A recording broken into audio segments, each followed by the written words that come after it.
Welcome back to Gold Derby. I'm Christopher Rosen. I'm joined by Joyce Singh. Joyce, a third day in a row here, but we're talking about the bear. Well, it's technically just 2 days True. for us Yeah. because we did Oscars playback a while ago. Viewers don't realize that, though. Maybe they would because I was looking at that one and I'm wearing a long sleeve shirt and it's in the middle And of. also, I had longer hair because I've since gotten a haircut. So maybe pull the curtain back on those pre-tapes. But no, after yesterday, Joyce, we're back again now to back in TV mode, fully on the bear season 3. Well, you're definitely fully on the Bear season Just 3. finished my second watch last night. I can't believe you. Absolutely loved it. You would. But I'll let you go. So we're going to talk about the bear. We have like countless emails, I would say, or several emails. So we're About going the to do bear. about the bear, about all kinds of stuff. So we're going to do a lot of emails, and nothing else really happened this week except for the bear. Well, Jeremy Irons joined the morning show. That's Very exciting. basically it. But like when that came through, I was like, we called it. They're just looking for another Oscar winner. They were like Kevin Kevin Kline Kline cast. declined. Yeah. So let's just keep going down the list. Yeah. And we found Jeremy Irons. And Good an for Oscar him. winner who is old enough to pass as Jennifer Aniston's dad. There we go. Yes. Yes. So how much older is Jeremy Irons than Jennifer Aniston? Jen is 54. Oh no, 55 because it's 2024. And Jeremy is 75. Okay, that could pass. That could pass. We can Mhm. make that work. We'll talk about that next season on the morning show, which I can't wait for. I'm so psyched for season 4 of the morning show. It's already unhinged. Haven't even seen one piece of footage, and I'm already way in. We've discussed this before, like all the stuff they have to cover, but we're not talking about the morning show here. The bear. We're back on the bear. So Joyce, what did you think? Not its best. I mentioned this in our column last week. Its weakest season. It's the reverse of Hacks. Season 3 was Hacks' best season, and season 3 of The Bear is its weakest season. There just wasn't a lot of momentum, propulsion. Like they did the opposite of Let It Rip. It was just like let it stall. Wow. And they're like I've seen a lot of tweets from fans about like how there was just no plot this season. And I don't fully agree with that. Like I think they did introduce some plots, but the problem was they did nothing with it. They just again like let it stagnate, and there was no resolution by the end of the season. It just felt like a mid-season finale instead of an actual finale, which is what this is. And like it would be a little bit more okay if this was just season 3A, which I think I also said to you. I said it's to multiple people. It felt like season 3A and we're waiting for season 3B. But this is actually it's supposed to be a full season of TV. And there's like, an outstanding thread from the season 2 finale that they just drag out this whole season with fucking Claire Bear. Nothing happens. And I think they did. I feel like they took a lot of okay, I'll start with some positives. It still looks great, and great needle drops, which I knew you would just be totally into because I finished it before you did. And it was like, Chris loves this shit. Love it. And like great gowns, beautiful gowns, but it reminded me of Maestro. It just felt like, let us flex, like Bradley Cooper and Chris Story, like let us flex, like all these technical things that we can do and look amazing. But it lacked a lot of substance. Like I think Maestro's issue was like, script based, and here it is too, but it's like a lot of other stuff too. And I think, a lot of people have called the season self-indulgent, and I agree. I think they indulged in a lot of some of his worst instincts and some of things that have worked previously, but to lesser returns this season. Like I think, we knew like a Tina episode was coming this season, and I think in a vacuum, like that episode is great for Liza Colón-Zayas and John Bernthal, but it also felt like they wrote it just to bring back John Bernthal and give him material to do. And also, why was it in the past? Like I think that was another thing to season 2, just a lot of looking in the past.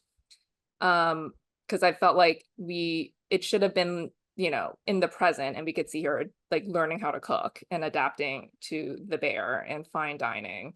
And I understand the whole theme of, you know, being trapped in the past, because that's how the premiere laid out. Like I like the premiere, which it's very polarizing. But I thought that was like a nice setup. It's so meditative. And I think that's really realistic too. When you go through something like monumental in your life, you kind of take stock of everything that led up to this point, you know? So I did like the premiere, but I felt like they doubled down too much on the flashbacks too. And then the whole theme of haunting, figuratively and literally. They had the gag with the facts. Like, and that they just like ran it into the ground.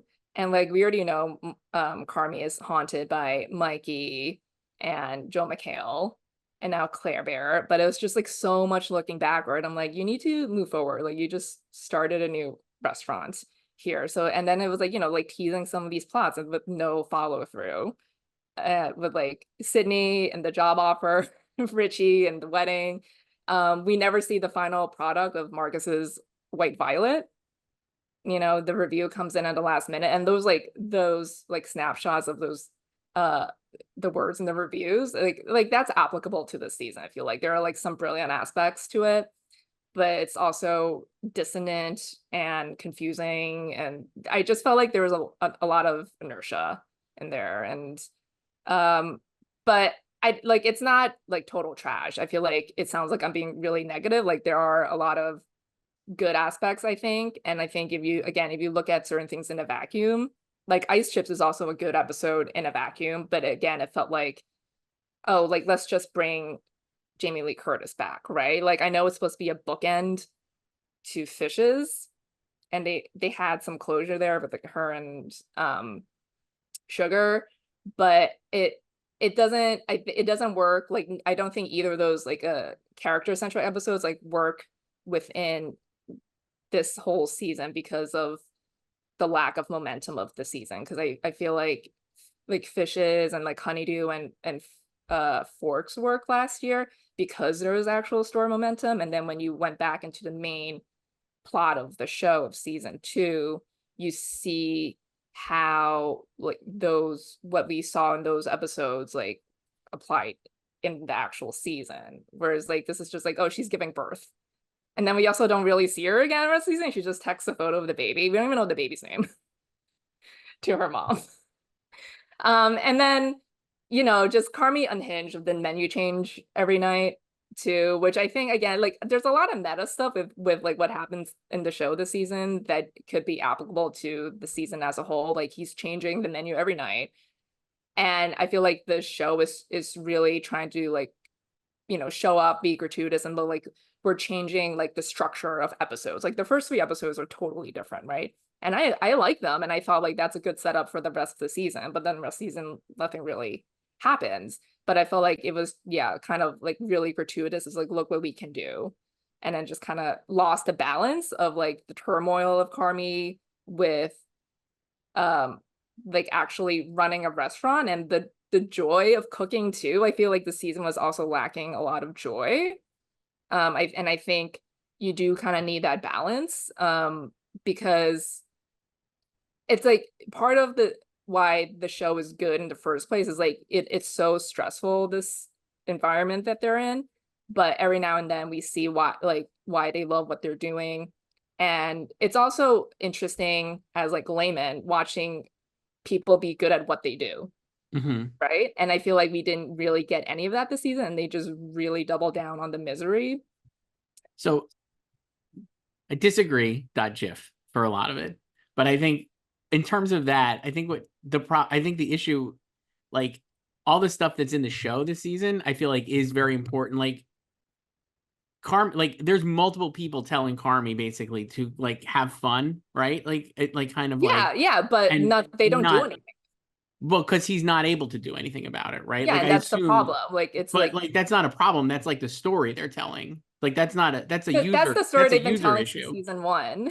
That's a user issue though, right? Not like a show issue. Like I think the show is building clearly to like based on this, like I watched it a second time and last night I was like, they're basically like, regardless of that review, it's building to like him like not doing this. Like the freedom that Carmy needs is to actually not do this, to not run a restaurant, to live his life like Chef Andrea, and then like do this for fun, right? Like that's the life he needs. He needs to like break out of this cycle. Like even like the only like they keep showing that clip of him with Mikey and being like, oh, why would anybody want to run a restaurant? Well, it would be us together, but that could never happen. So he needs to like literally just like move on, right? Like that is No, the I thing that he agree with all wants that. It's just, but is not this is happening. also stuff like it felt like this is all repetitive. Like we knew all this stuff too. Like this is stuff people have been saying to him for 3 seasons Yeah, now. but I mean, like I would like I don't disagree. Like I would disagree. So to me, I would say the second season was the best season. This is better than the Yes. first. The first season to me is like a movie that they stretch. It still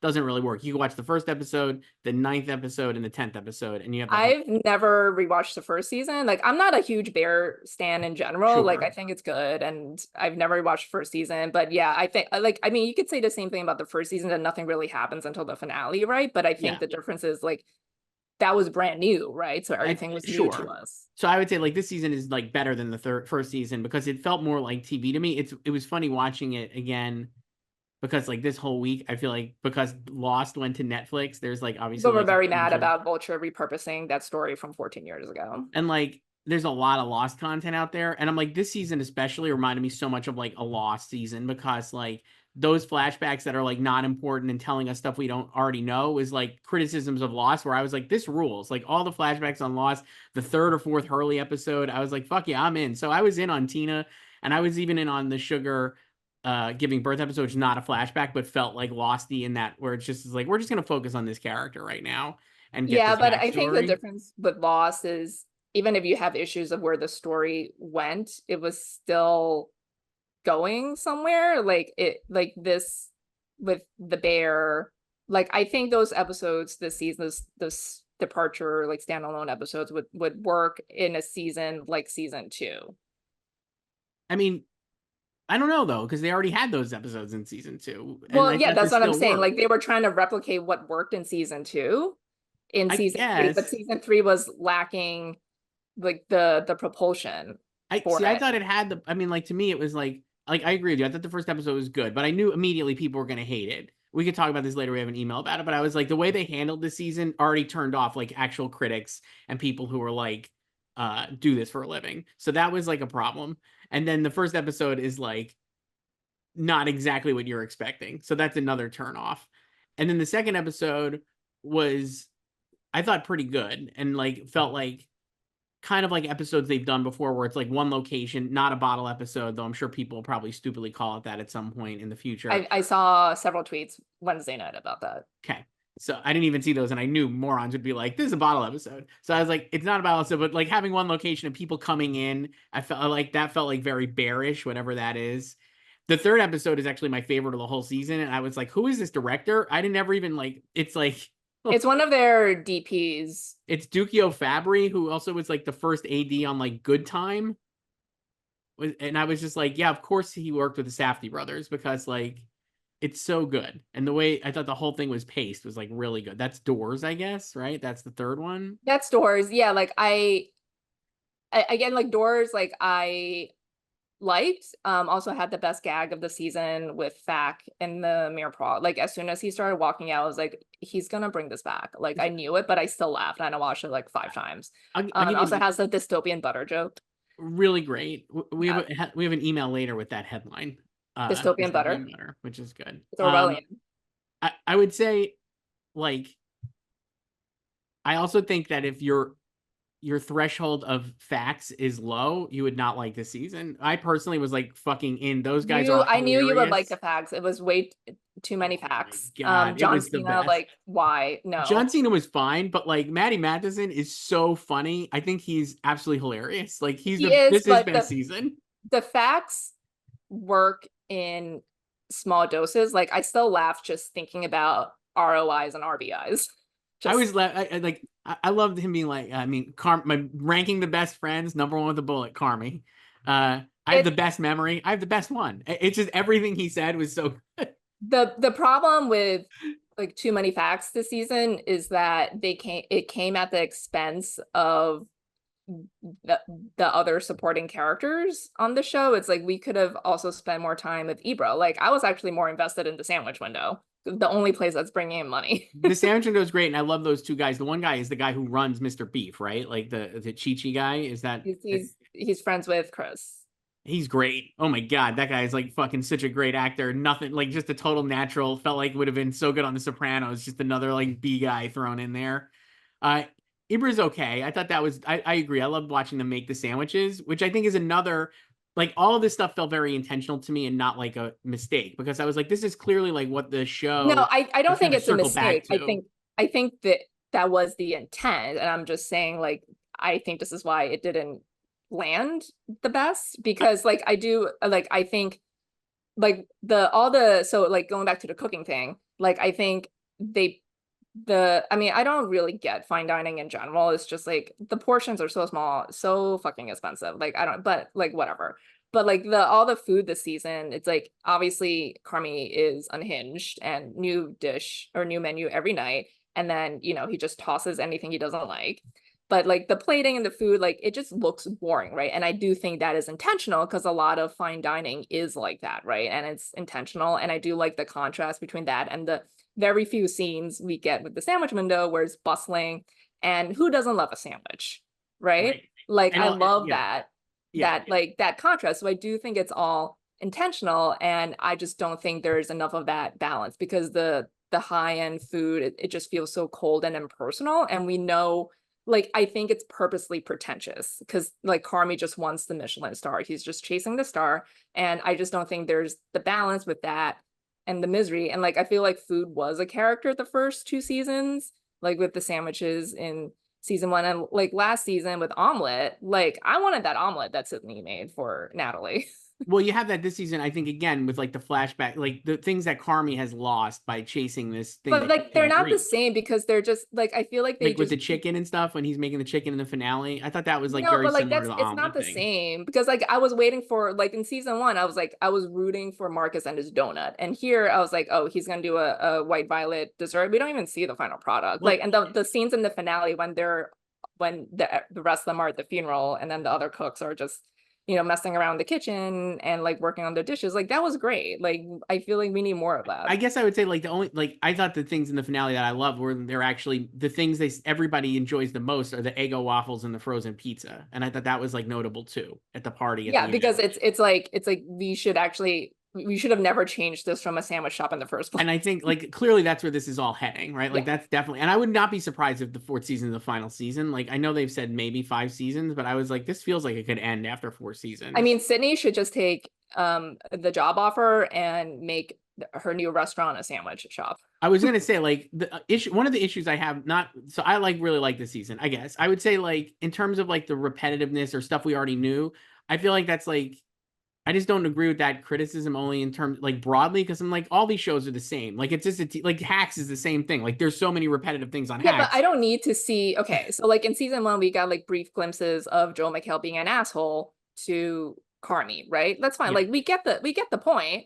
Like this is, you know, he worked in a toxic environment and now he's traumatized. And but like season three just kept going back to those things. It felt like it doesn't trust the audience. It was doing a lot of telling in instead of like showing like without the flashbacks. Obviously they show the flashbacks, but I mean like just through like it was like there were so many times where it was just Carmi like parroting something Joel McHale said, and then we just see it, or we had already seen it. You know, I'm like we Yeah. don't need to waste time. Like it just felt like it was a crutch, and like I understand it's like Carmi is trapped, right? Like Yeah. he can't move That's I forward. think the I issue. understand Like, that, yeah, I but think we that's already an knew that issue. from season one. Like we got from season one that he's been traumatized by Joel McHale. I guess I would say like you could say the same, literally the same thing about Hacks. I don't disagree that this season, the They third don't season of do like a Hacks, billion flashbacks on no, hacks. but they do repeat the same themes over and over again. I'm not Yeah, like but I like understand Hacks is like I better. don't need to see it again. Well, That's I guess I would say you don't need to. I'm sure some people watching like that the Vulture thing would be like, you don't need to see it on Hacks. We already know the same thing. So I get that. Like it's just like maybe the style of the show, but I didn't mind that at all. The thing I guess I keep bumping up against. I understand the so like this is like this. I'm sure you would probably agree with this based on like your thoughts of the season, but I would actually like to know this. Like I understand Carmi's motivation, right? Like very clearly. They've explained it a lot. And like also like it's very clear, right? Like I think it's like him trying to like capture, like show that he's good enough, overcoming the trauma, trying to do something with his brother that he can never do, like feeling all the guilt, blah, blah, blah. I don't understand for any of the other people why they actually want to do this, but specifically Marcus and Tina, where I'm just like, where like the Tina we met in season 1, I understand like she like came aboard to the structure and stuff, but all of a sudden, like I guess people can change and maybe like her interests change. The same with Marcus, but I was just like, why do they care about this fine dining bullshit? Like I just don't understand. Like like just do not understand that at all. And I was like, it's not an issue for me, but I do think like the show, it's they understand it and they're like going for it because the show needs them to go for it. But like I don't really think those dots connect at all. Yeah, and I think that like there's a lack of like character development this season for them. Like we got that with Richie and Forks. Like there was more character development in Forks than there was like this whole season for anyone. And that's why I think the Tina episode should have been in the present, not a flashback to see how she got to the beef, right? Like you could have covered that ground in a Tina-centric episode in the present with like Sydney teaching her how to make some, pretentious dish, right? Like they Yeah, could have covered that. and maybe they will next season. But I was like, why does she want to make a Again, that would pretentious just be dish? repeating, like saying like, oh, I lost my job, and then like the trains were or the buses were delayed, so they came over, and then John Bernthal offered me a job. Like I don't like I didn't understand. That's the part that I didn't understand. And also Sydney, like I guess I get her more. I guess I get her motivations more. But I would have liked to like understand again why like Carmi is so terrible to her, right? Like most of the season, especially this And he season. promises her in the first episode, is like, I will never leave you alone again, and he just undercuts her every step of the way. And it's like the other thing is like it wasn't an issue for me this season, but I would be curious. Like once the show ends, I'll be like, I would have more, I guess, more critical thoughts on this if they don't land it. But like neither one of those characters ever like speak their minds, right? Like she's not very verbal, and neither is he. And so like there needs to be, I feel like, a moment where like they actually talk to each other, and not even that I'm shipping them or whatever, which I never really understood because I don't think they have No, that kind I of don't chemistry. ship anyone on the But show. like I actually do ship Moss-Bachrach and Sarah Oh, Ramos. Jess, Chef Jeff. Fucking love that. I was like, this is great. And I really liked Io with Will Poulter in the finale. Also, we're spoiling this whole show, I guess. I would say, like, I don't know. There wasn't not People much to have seen it. spoil though. I don't think like there's not like a lot of twists that happen in this season. The other thing No, I was wondering, yeah. I guess, too, in terms of like the way the standalone episodes worked, and this is like this is why it also reminded me of Lost. When you do like those standalone episodes, you're gonna obviously have characters people really love and do them first, and then like slowly kind of keep getting down the list. And I'm like, no disrespect to Tina or Sugar, but like those are not A characters compared to like Marcus and Richie. And I wondered if that was also an issue, right? Like, where it's just like people aren't going to like no matter, like you said. I think in a vacuum those episodes are good. I actually really like the teen episode in the season. The birth episode I found to be, it just goes on so long. It's Yeah, very it really long drags by the end. and it's really good. I think like a lot of it I really liked, and I do think Jamie Lee Curtis is actually better in this episode than the Fishes episode, I would say, Yes, because I found her just not my fave in Fishes, but in this episode yes. I think it works better. And I really thought Abby Elliott's great in this episode, and I don't think she'll win an Emmy for it. Like, but I was like, oh, she's really, really good here. That all said, I was like, those are not A characters where it's like Forks is like, man, I fucking love Richie. Can't give me more Richie. And I love Marcus. Give me more Marcus. Like those are characters you really like and Yeah, are I like feel like affecting. I don't know. I feel like they probably felt like they checked off Marcus and Richie in season 2 with Honeydew and Forks, and now it's Yes. like season 3. So again, it's like they were trying to mine what worked in season 2, but they didn't work as well, or they like misunderstood what actually worked about those episodes this season. And then I, again, the whole structure of the season as a whole. But again, like going back to what you were saying before about like what is like Tina and Marcus's motivation here, and then like, and I think that's like what we were lacking with seeing them enjoy cooking, right? I think we know from Napkins, her episode, that she just needs, a paycheck to put food on the table for her family, right? And like, she is a hard worker, and she is willing to do the work. And this is obviously like she has not, gone to culinary school for this. So I feel like we needed more to see more of her like enjoying the process of learning to cook these high-end dishes under this toxic environment. Because like I agree with you, like we leave the season not really understanding like why are they still there, right? Like they could just get a job somewhere else. Like Carmi is such an asshole. And like the same thing Marcus is like we it feels like we're going somewhere when he gets inspired by the violet. And again, it's just like another dangling thread of the season. Marcus, I understand, I guess, a little more because I'm like, he's like gonna just throw himself into work, right, to overcome the grief of his mom dying, and so like he's just like, I'm in, and it doesn't matter. And Carmi actually treats Marcus with more respect than anybody else in the whole place, it seems. Well, like he understands the grief. And so like that's great. Tina, I was just like, I guess you would say like Tina learned this last season when she went to like culinary school, right? Remember he sent her to like a crash Yeah, that course. like that And like, her so own that stuff. is the leap, I guess, to be like, oh, she's interested. And I guess you would also say, like, we see that she was originally here for a paycheck because she's desperate to like help her family, which is a very noble and like understandable thing. But then this place has become family. And also now she wants more out of life than just that paycheck, right? Like, I guess those are what you would say. Like, if I had Chris Storer here, I'm sure those are kind of things he would say. But I was just like, it's just, there were scenes where everyone is just like, everyone is on the same, it felt like there are scenes this season where you have everyone on the same page, being like, yes, chef, and using chef lingo, Like and like, they don't question it. It's like and no one's questioning it. And I'm like, but we see like 20, 4 years ago, or whatever it was, they're all just fucking dirt bags, right? Like, like when did they decide? really the only person who questions it is Richie who pushes back. And But that's then only Richie because of even is their now lock refrigerator stock. fight. Richie's even in now, I would say. Yeah. But I, like I, but like he was the only person who like actually pushed back, like in next. I feel like we're so those are my issues. But that said, I really like this season. I think it worked like really well. I didn't mind the cliffhanger ending. I was also like, I'm already like, I was like mapping out the thing about the show is like you said, by the fact that they just kind of keep repeating like the structure and the themes, it has lost a little bit of the element of surprise, which I think would be like an issue for people. But I was like, I'm already like, how much you want to bet like next season begins with like they're gonna stunt cast a critic and have like the life of the critic going into like going to like the meal that they're gonna review at the Bear or something. And they could do a flashback to Richie and Mikey on the road before Richie's daughter was born. Like they're just setting seeds up for like things that I was just like, oh, they'll just do this again like next season.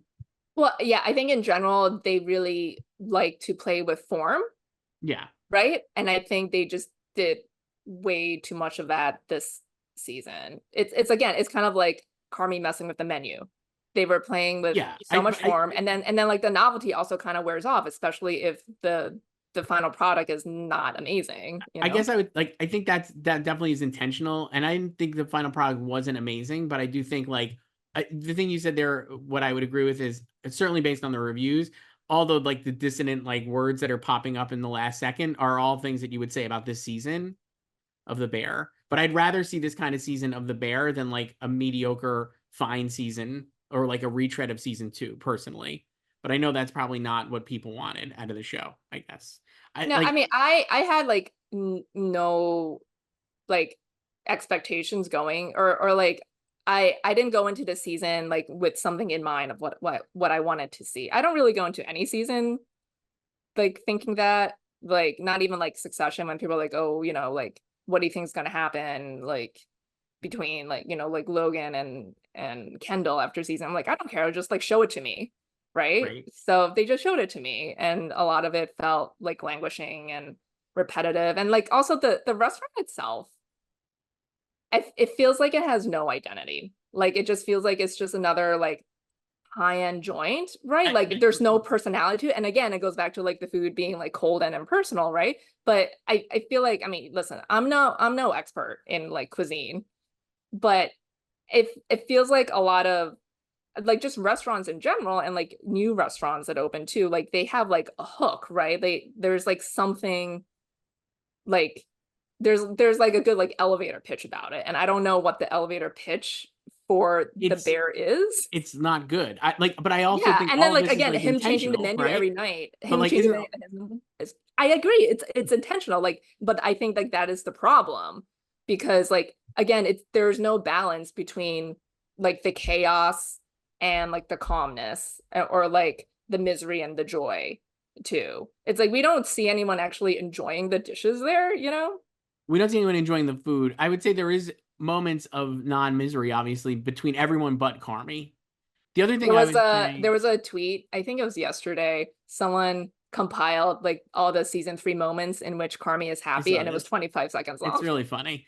Uh, so I do think like all like to me like this is good. I found that like fine storytelling, and I think like the other thing I guess is like I guess another thing would be if you're really into Sydney or Carmy, really, they're not in it that much this season, right? No, Like I I was like, mean, Io's supporting the season.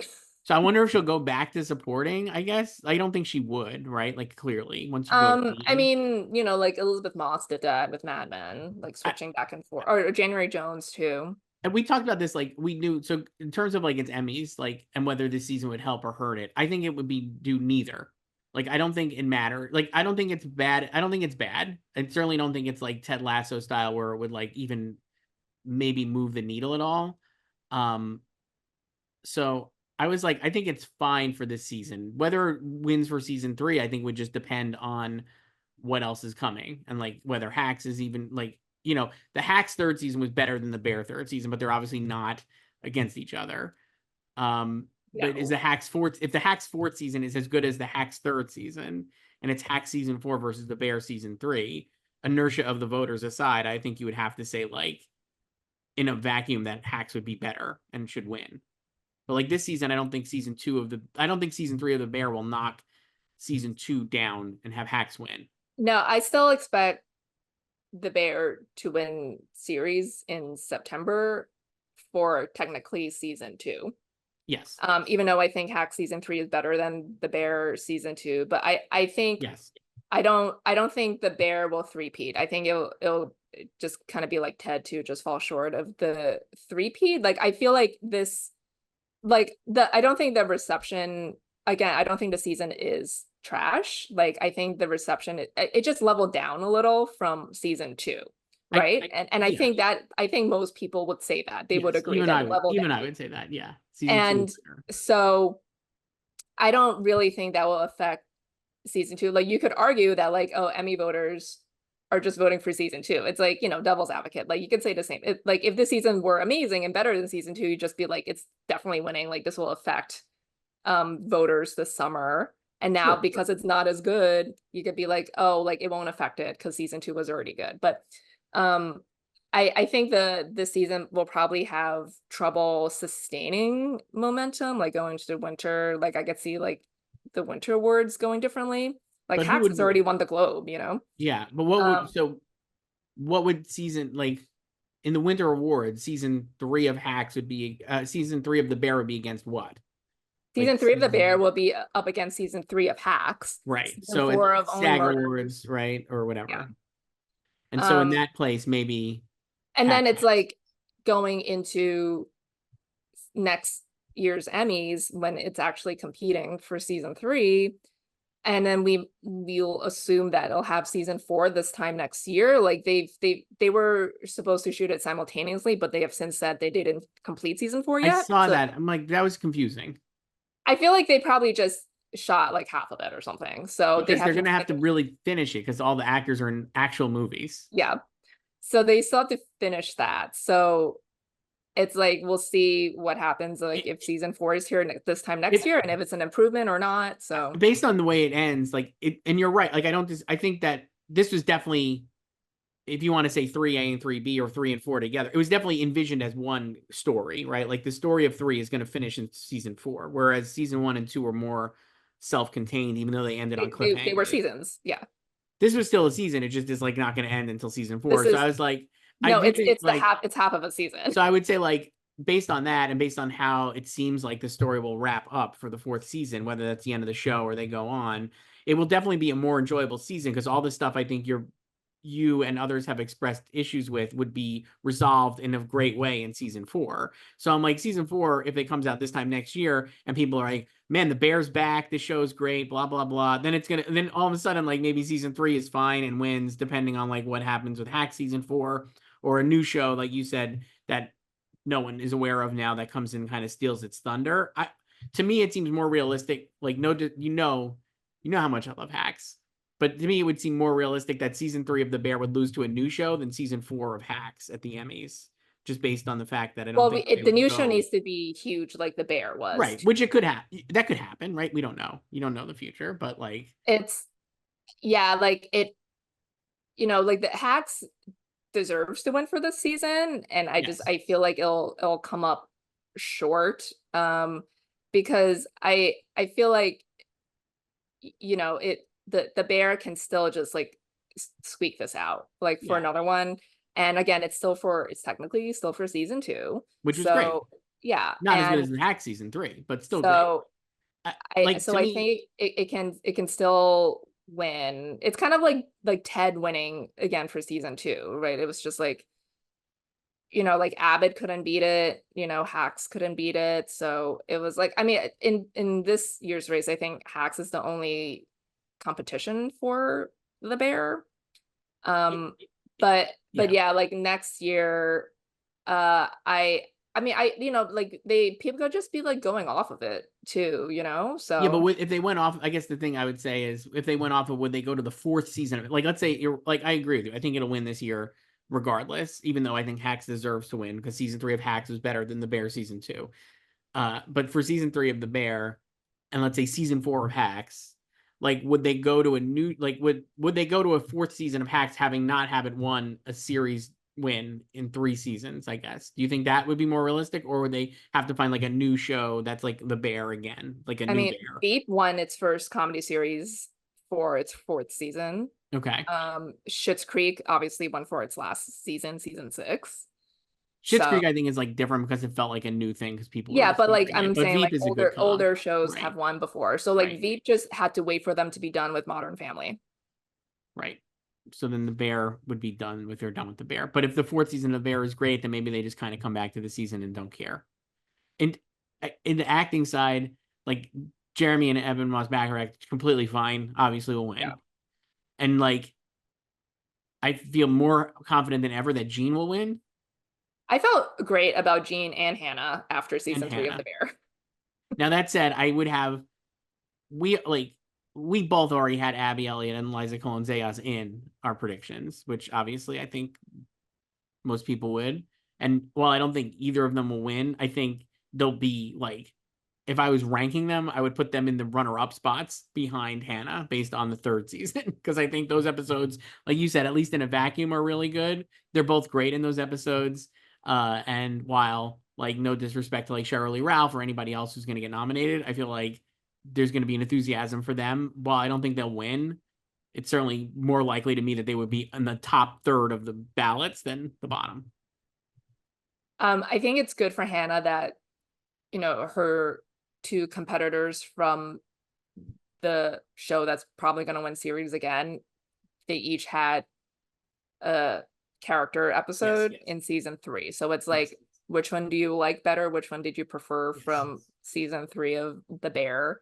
And I think, I mean, I said this last week too, but like I didn't leave either Napkins or Ice Chips feeling like either of them were gonna be Liza's or Abby's rainbow, like I did last year when I was done with Forks. Like as soon Right. as the credits were rolling for Forks, I was like, this is his rainbow. I was like, he could win this year. Right. And he did. Yeah.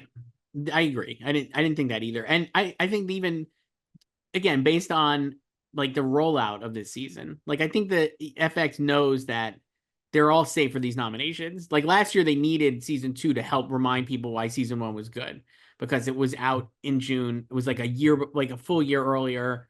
Uh, was good, not great, and then season 2 was great, and it got all these nominations. I think off of season 2, right? Like this year, they're already going to get those It nominations. had a 4-day overlap before voting ended. Like That's significant. season two was out with 4 days Yeah, left of voting, and this year they dropped season 3 after 3 days after voting ended. because I think they Or knew two that it days since they moved it up. because I think they knew that it wouldn't You really don't need to matter. worry about They don't nominations. have to worry about the nominations. And I think in terms of wins, they're probably still like, I think I'm sure FX is like, we can win supporting with one of these two based on season 3. I still think I agree. I think Hannah and Gene are really more solid now than even they were before the third season of The Bear premiered, right? Because like Io too, like we're saying, like she's great, but she's not main focus of the season. So I think like if you're a voter and season 3 is fresh in your mind when you're voting for season 2, you'd just be like, of course Jean is gonna win, right? Like I don't know.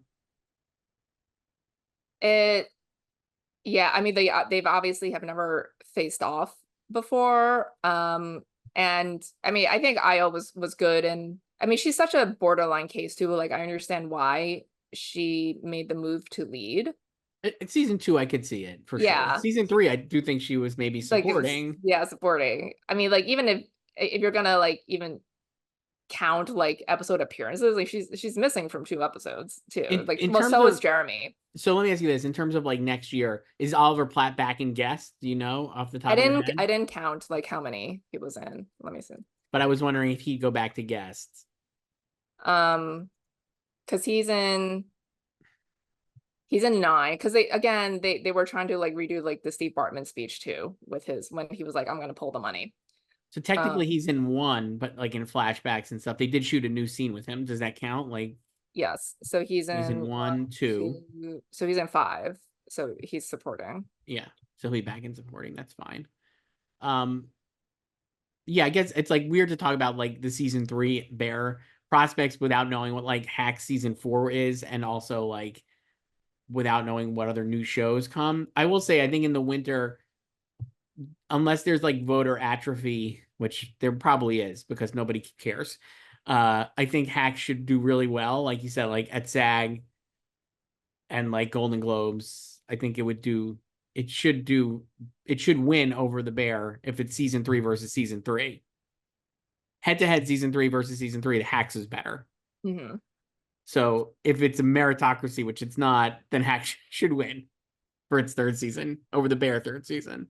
Yeah, like I think it could like win the guilds, like writing. So it should win writing. I wonder what I would imagine they'll do. I don't even know Hacks. I mean, like they could do the finale, but they could do the premiere too.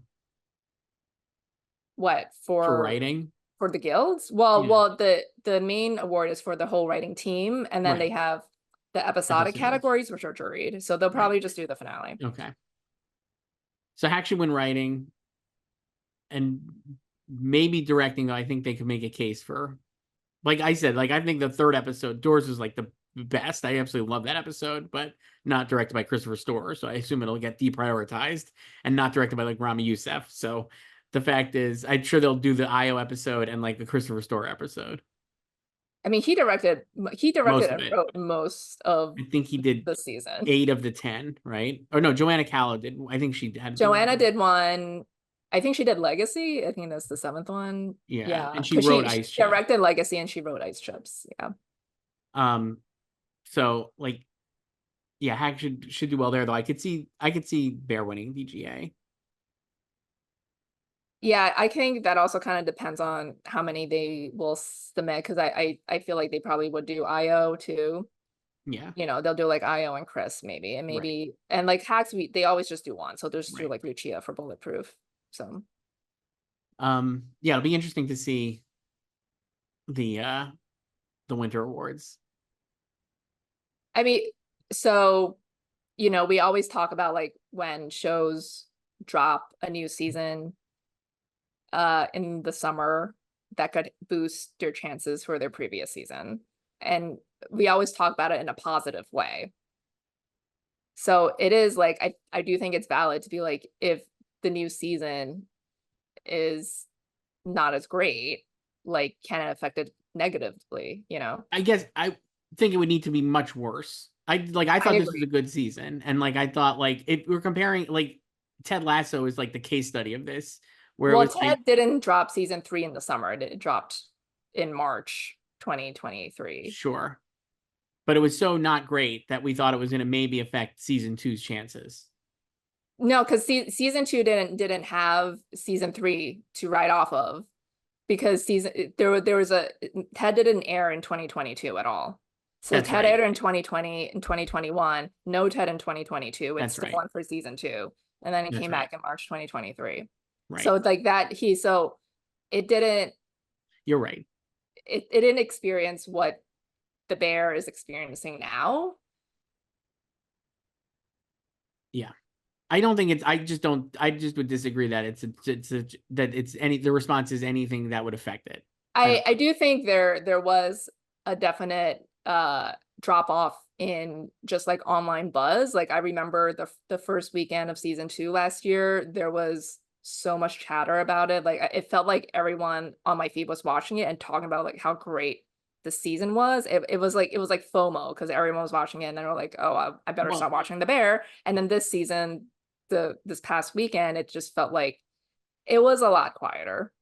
I guess maybe I would agree with that. I think the other issue is in terms of that is that there was a huge surprise, I would say, on terms of like the stunt casting in season 2, right? Like a lot of that was not I mean, they widely had Josh Hartnett reported. this season. Yeah, but nobody cared. You know what I mean? Like it was I like cared. they had like multiple famous people in that Fishes episode where it was like, oh my God. And like a lot of people were not aware of those castings, right? Like it wasn't like Odenkirk was, I think, announced and like a few others, but not like widely No, I reported. mean, because this season had Josh and John, and then they also had celebrity chef cameos in the finale, which Yeah, is does anybody fine. know those celebrity chefs though? I mean, get Thomas Keller guest actor Emmy next year, man. So Be eligible. How about Bradley Cooper for one shot? that We're was so hilarious. we're so corrupted in as culturally that I saw like at least one article that was like trying to like game theory why this still from Burnt was in the show instead of just being like this is a still, like being like, does this mean that the show exists in the Burnt, does Burnt exist as a real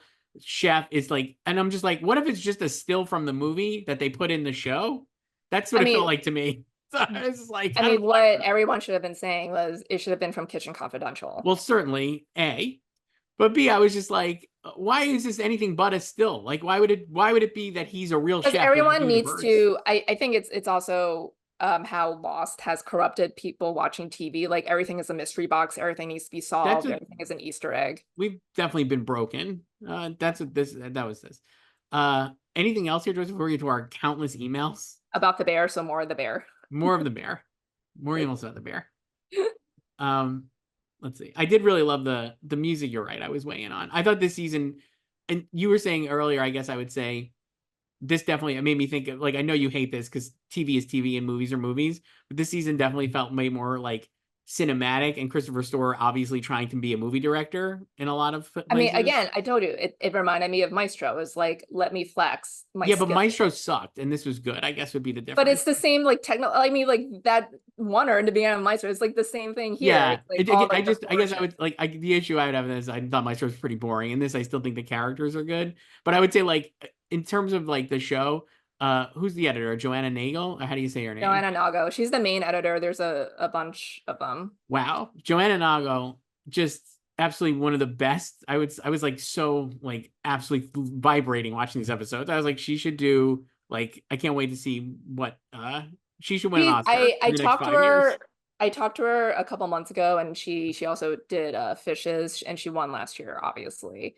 And she said that they oftentimes like they move pieces around, even if something was like supposed to be in a certain episode, and then they'll think like, oh, this actually we should hold on this and put it in like this other episode. But I think this season is also kind of different because they have so many flashbacks and connecting pieces, that like you can't move certain things. But yeah, the premiere tomorrow is just, a show off for her. It's just like an Emmy reel of editing. And I thought Doors. I was like, did she do Doors also? I believe she I don't did. know. Did she do Doors? I I know can't she actually load it. co-edited some of them. But oh my God, I was just like, get her a feature film. Like, this is just psychotic. She's so good at this. Like, I was just so impressed with No, like the whole Adam thing. Epstein, who's the other editor. Okay.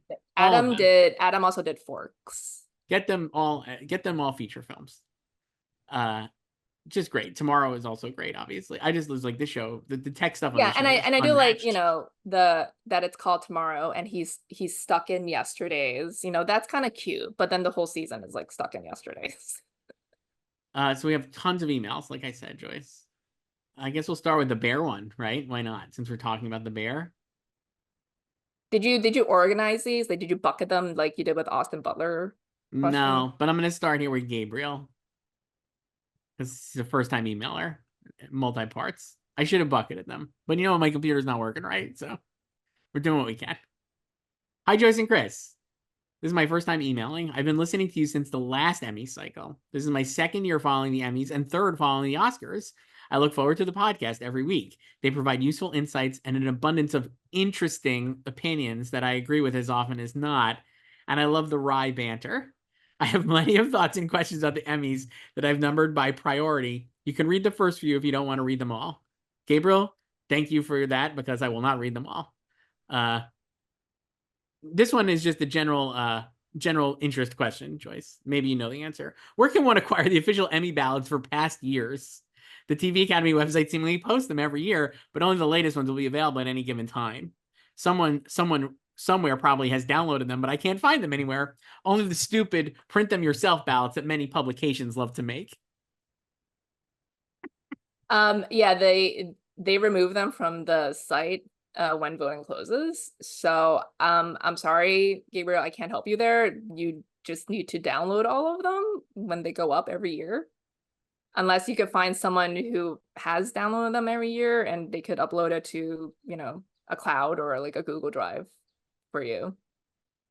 So next question. Is there a world where Robert Downey Jr. misses for the sympathizer entirely?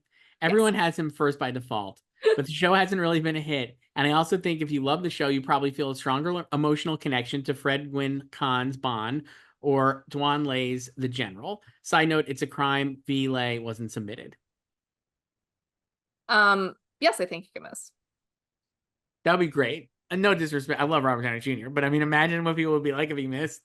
There would be so many headlines about, I mean, like, yes, it is a snub, but like we having followed the season and knowing the reception to the show, like we understand that this was possible. Whereas like if you're just like a cash, like a local seeing the nominations on the 17th, you would just think this is a huge snub, right? It's really funny. I think that's great. And that's what I'm hoping for, because I think you can see a lot of people like just apoplectic about something that we know is possible.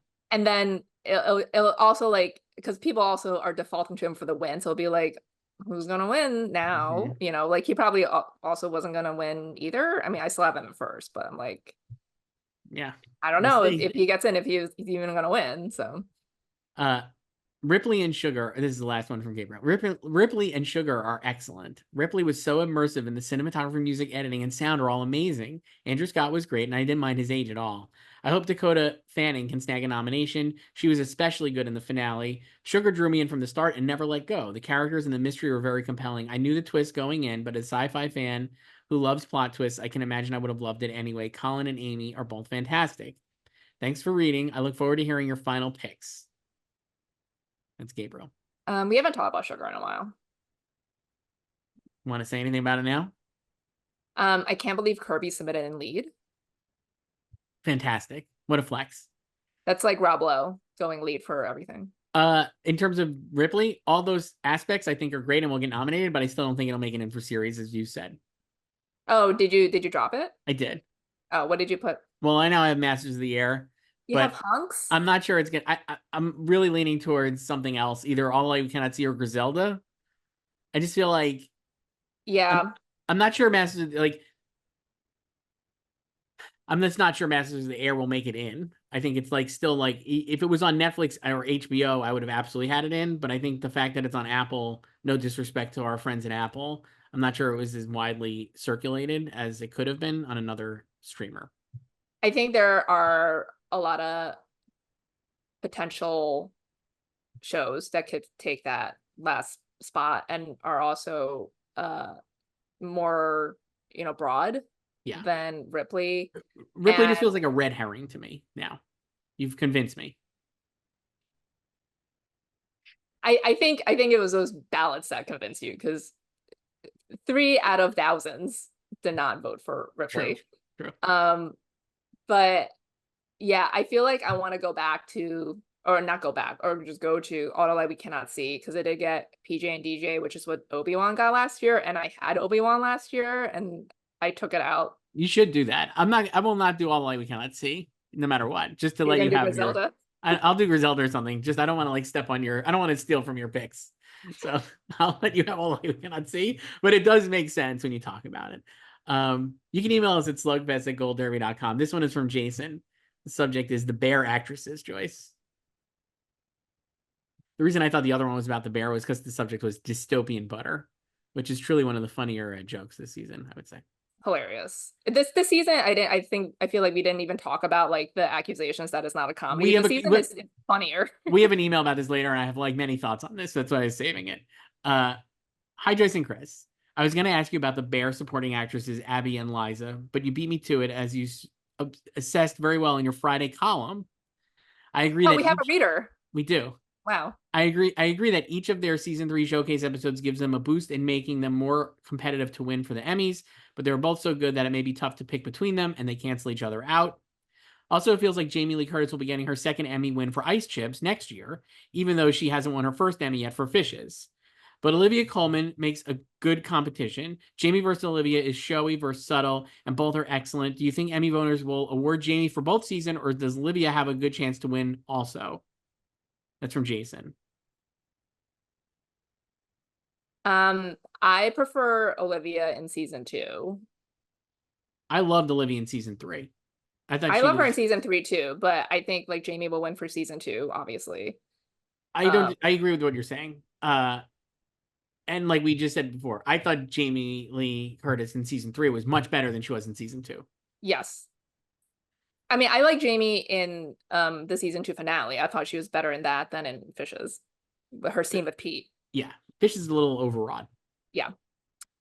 I don't know if like they're trying to, I don't think they think that way. Like, oh, we'll take care of one person this year and the other person this year. So I think they're very lazy in this category, like you've said previously. And so I think Jamie Lee Curtis would just get rubbers. If she wins this year, she'll probably win next year. But I do think if you're putting it versus merit, Olivia Colman in season 3 of The Bear was better than Jamie Lee Curtis in season 3 of The Bear, who was better than Jamie Lee Curtis in season 2 of The Bear. But I still think Olivia Colman should win for season 3. I don't think she will win for season 2. Yeah. So I guess I don't expect Olivia to win an Emmy for The Bear. No. Unless Jamie is not in a season of The Bear this season. Huh. That'd be great, but I don't think it'll happen. This one is from our pal Caleb, Joyce. Hi, Joyce and Chris. I was wondering, given the new season of The Bear, do you think Io and Debbie can edge out Jean Smart? I finished season 3 and Io was great, but I still think Jean will beat her out. Also, gymnastics Olympic trials just wrapped. Yes. And I don't know about Joyce, but this was the most traumatic week of my life. It was. I absolutely thought Shilese and Sky Blakely were locks, and they both got injured and are out of competition. I was heartbroken for Shilese especially. They went top 5 all around, which I guess is just a coincidence since those 5 happen to be the best scoring team. But I'm praying these ladies stay healthy the next month. That's from Caleb. Yeah, very upsetting because we were like on the verge of having a really competitive trials last week, and then Sky Blakely busted her Achilles last Tuesday. So like the women's comp started on Friday. So she was out, and then Shilese in warm up on Friday. She hasn't confirmed what the injury is, but I feel like she messed up her ACL on a vault. So she only competed on bars the first night, and then she didn't compete on night 2 on Sunday. So just completely out. So like they're both missing the Olympics. And also Kayla DiCello, she didn't compete. She was more of an underdog for the team. But yeah, it really sucks because it felt like this whole quad, it was like leading up to Shy making the team. And now I hope she doesn't turn into like a Rebecca Ross or a Morgan Hurd, these like gymnasts that we've had who have medal at Worlds and never went to an Olympics. So I hope she like bubble wrapper for LA in 4 years. But I do like the team that we got because we got the Tokyo 4, like 4 people from Tokyo. So it's good that they can experience an actual Olympics because there were no fans in Tokyo. And then Hesley Rivera is the newbie, and it's hilarious to me that people are making such a big deal about her being 16. It's like, oh, she's the youngest one. It's like that was the norm for gymnasts for decades, right? It's like like the ages of gymnasts of like every delegation's team was like teenagers, right? And but now like our team this year, like Simone Biles is 27, so she's the grandma now. Because she used to call Allie Raisman the grandma in Rio. It was like the others are in their 20s. And so I do like that it feels like it's like a changing of the guard that we're talking about a teenager being on the team as weird when that used to be the norm. And I hope it shows gymnasts that like you don't need to retire when you're like 17, right? Like you could still have like a healthy, hopefully healthy, like longer career into your 20s. So I don't remember the bear question. I forgot it too. Something great. It was something great. It was Oh, about whether Io, Io right? can beat Jean, and we don't think so. No, I mean I had Jean in first before I saw either season 3 of the Bear hacks. So It I feels like it just feels unlikely to me at this point that Jean would lose. I feel like she once again delivered in season 3, and I think if we were going by the theory that season 3 of the Bear would help Io too, I don't think it did that. Like I think she's still good in the season. Yeah, in terms of like we were saying before, like how the third season can help or hurt the second season. This is where I think it would like. I think if Io had like a massive third season, like that would propel her maybe to beat Jean, but that didn't happen. She was still great, but like we said, still borderline as a lead. Nothing really a standout as anything that Jean had in her season. So like Jean, I feel like will win. That's basically it. Yeah. Um yeah, and I think like I'm sure some people are still predicting like a Bear sweep and I don't. I I look, I don't think that'll happen, and we're obviously more in the tank for Hack season 3, Yes. so maybe we're hashtag bias. But I was like, I just don't think that'll. I guess it could happen if they're just like very lazy. I don't know. Yeah. I don't know, but I mean I did feel like it I didn't leave season 3 feeling the way about I did about season 2 of The Bear, where I was like this could totally help season 1 if they're done with Ted, right? Right, right. So, This one is from Sam. It's also about the bear. This is the one I was talking about the comedy. So I'm glad we're getting to it. Hi, Joyce and Chris. I don't have a question, but rather something I have to get off my chest because I feel like I'm taking crazy pills. I don't get the bear is not a comedy discourse at all. I've always laughed out loud through episodes, and I just rewatched the series and continue to laugh. It's not a sitcom or a lighthearted workplace comedy, but it's still very funny. They have dedicatedly, consistently funny characters in fact, Richie and Sydney, and Ebra and Cicero are also hilarious. Even though they deal with heavy topics and have very dramatic moments, I feel like those dramatic and chaotic scenes are shot and edited in a way to highlight the humor in the awkwardness or absurdity of the situation, or it shows the uncomfortableness of the people around. I think Fishes highlights that well as showing a dysfunctional family breaking apart and dealing with mental illness, but it's so absurd and uncomfortable that it's simultaneously very funny to watch for, hitting the points of pure emotional drama. Tomorrow was maybe the only episode of the series where I didn't laugh at all, but Next made up for that with maybe the funniest episode of the series. Overall, I think the direction and editing with some very funny characters and lines separate the show from heavy drama. Sorry for my long rant, but I'm curious to hear your thoughts. I love the show. That's from Sam. well, as you know, I have no issue with it being in comedy because I just don't care. But I think the show has always had humor, and I think season 3 was the funniest in quotes, depending on if you actually found the humor funny. But I think you could see the attempt at trying to be funnier, right? But especially with the facts. But I yeah, like I've laughed at the show. Like I don't laugh at the show like I laugh at hacks, Hacks, but Hacks is funny. The yeah, bear is not funny. no, like Succession is funnier than the Bear. But this season of The Bear was the funniest. And I think your mileage may vary on the facts, certainly. I found all that really funny and charming. But also, I found Richie this season absolutely hilarious. And like his going through his non negotiables and like fucking Richie's always been Dreamweave, funny. his Dreamweave and stuff, and all that stuff with Carmy and like the Super Soaker and like all of that. I was just like, this is great. Like, it is really funny. I thought his scene with Gillian Jacobs was really funny. and like at the park, right, where she was really funny. I thought Hartnett was really funny. It's definitely a funny show, and I think that discourse is kind of tired too, I would say. Yeah, I think it's like people wanting it to move, and I'm just like, it's not moving, so just get used to it. But I think, yeah, this season they did try. I mean, they did it a little bit last season too, with like all the gags with like, when they're renovating the restaurant with like the wall and everything and the ceiling.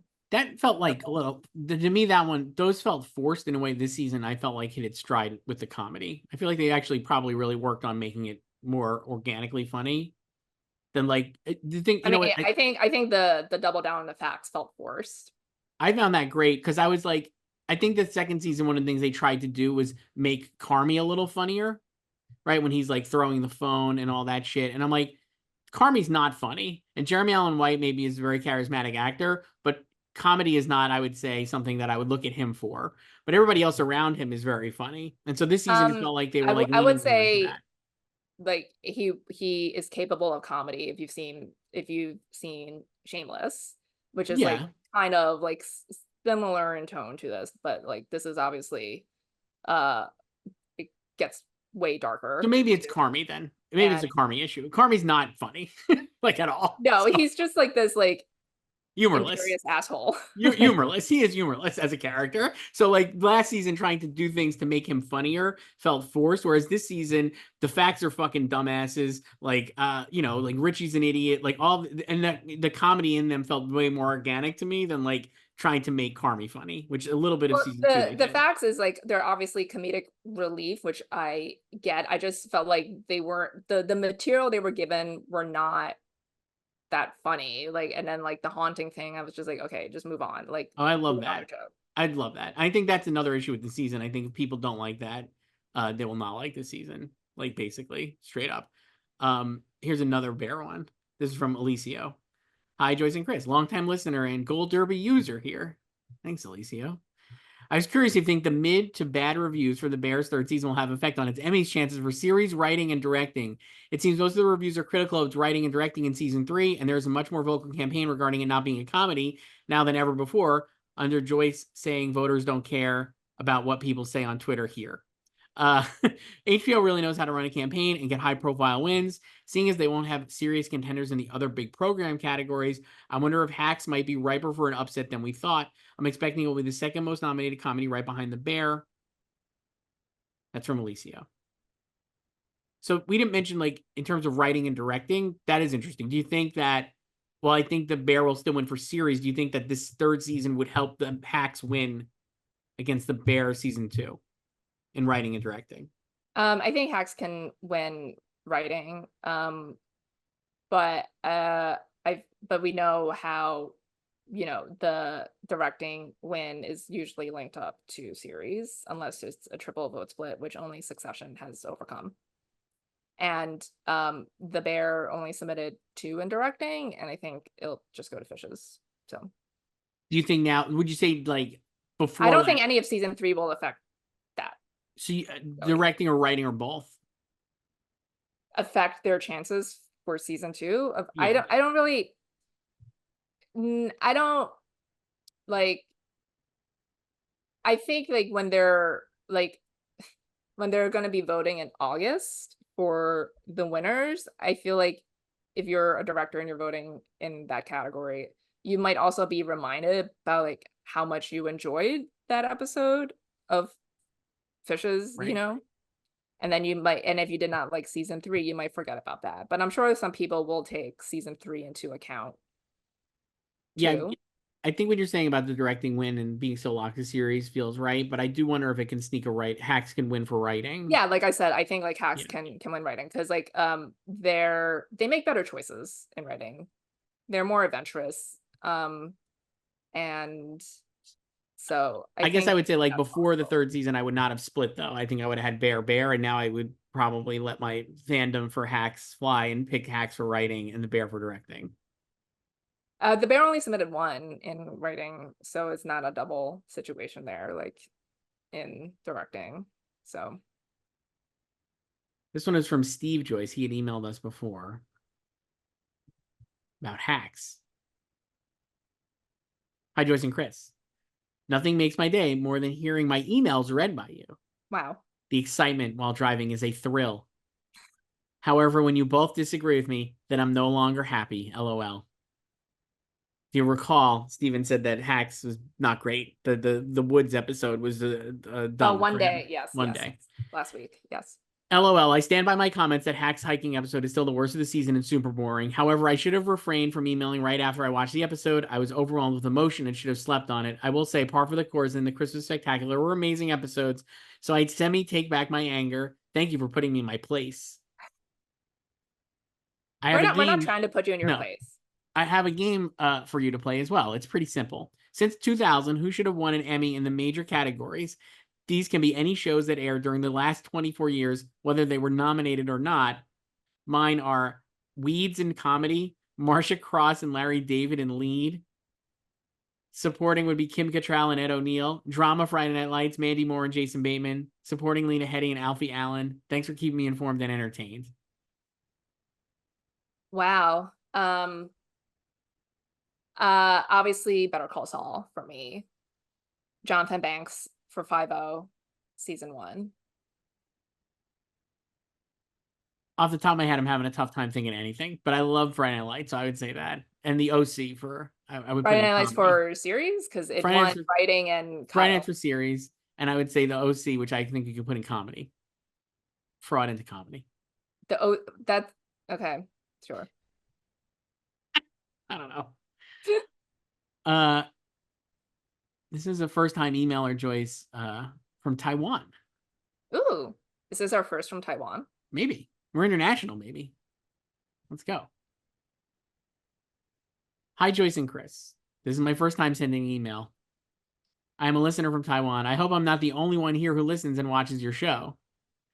I started listening to the podcast about the Oscar race because of the whole Everything Everywhere All at Once campaign. I love the movie, and the whole Oscar race narrative is really touching. As a Taiwanese person, it resonates with me a lot, especially Stephanie Hsu and Daniel Kwan. I wanted to find some information about the whole movie awards thing, so I was very surprised to find that there are so many podcasts that just talk about the Oscar race. I found the Gold Derby show very unique. No fancy opening music or flamboyant hosting style, just two people very matter-of-fact talking and analyzing the whole thing, but also adding some shade to each other. I didn't know you could throw someone under the bus with that much politeness in words, and you guys never curse at each other. I also wanted to say thank you for reviving my interest in award shows. I was so disappointed that Ang Lee didn't win Best Picture back in 2005 and surprised by how homophobic Hollywood was at the time. At the time, I thought you were way more progressive than us. The 2018 Oscars were the final nail in the coffin for me. As a big horror fan, I was so sad and angry that Toni Collette in Hereditary didn't even get nominated for an Oscar. That's really some BS. I started watching you guys on YouTube this year because the episodes come out much earlier than on the podcast. Keep up the good work. Question: do you think you can do a podcast on horror movies in the future? It will be very fun hearing your thoughts about horror movies. Your loyal Taiwanese fan, Chen Ming Ma. Oh, wow. Thank you. That what a review. Really good. I am not a horror fan, so I can't say that episode would be very good. I'm not either, unless it's like Scream, like we've discussed. I've only seen the first 3 Screams, so we could talk about that. That's it. I could do Scream. I know what you did last summer. Oh, that's great. The Faculty. I could do like anything from the 90s. So. That's a great email. I really like that one. You can email us positive things at slugfest@goldderby.com. We'll definitely read it if you say nice things about us. This one is from Jason. Hi, Joyce and Chris. Loving the Emmy cycle content. I was just wondering if you would entertain the certain hypotheticals and see what changes you would make to your predictions. Number 1, what if the comedy supporting actress is strong enough to bring Meg Stalter and Molly Gordon in? Would you change your picks? And number 2, in place of who? Well, I already have Meg Stalter in as a coattail. I don't have Molly Gordon. Oh, you put her in? I did. I have Meg. You had Molly before because you dropped Meryl. I did. I dropped Meryl, and I dropped Meryl, and I dropped Janelle James, and I have Lisa Ann Walter and Meg Stalter. Oh. You have Lisa in. Okay. I have Lisa as so the you coattail, you also got rid of Molly. And I got rid of Molly.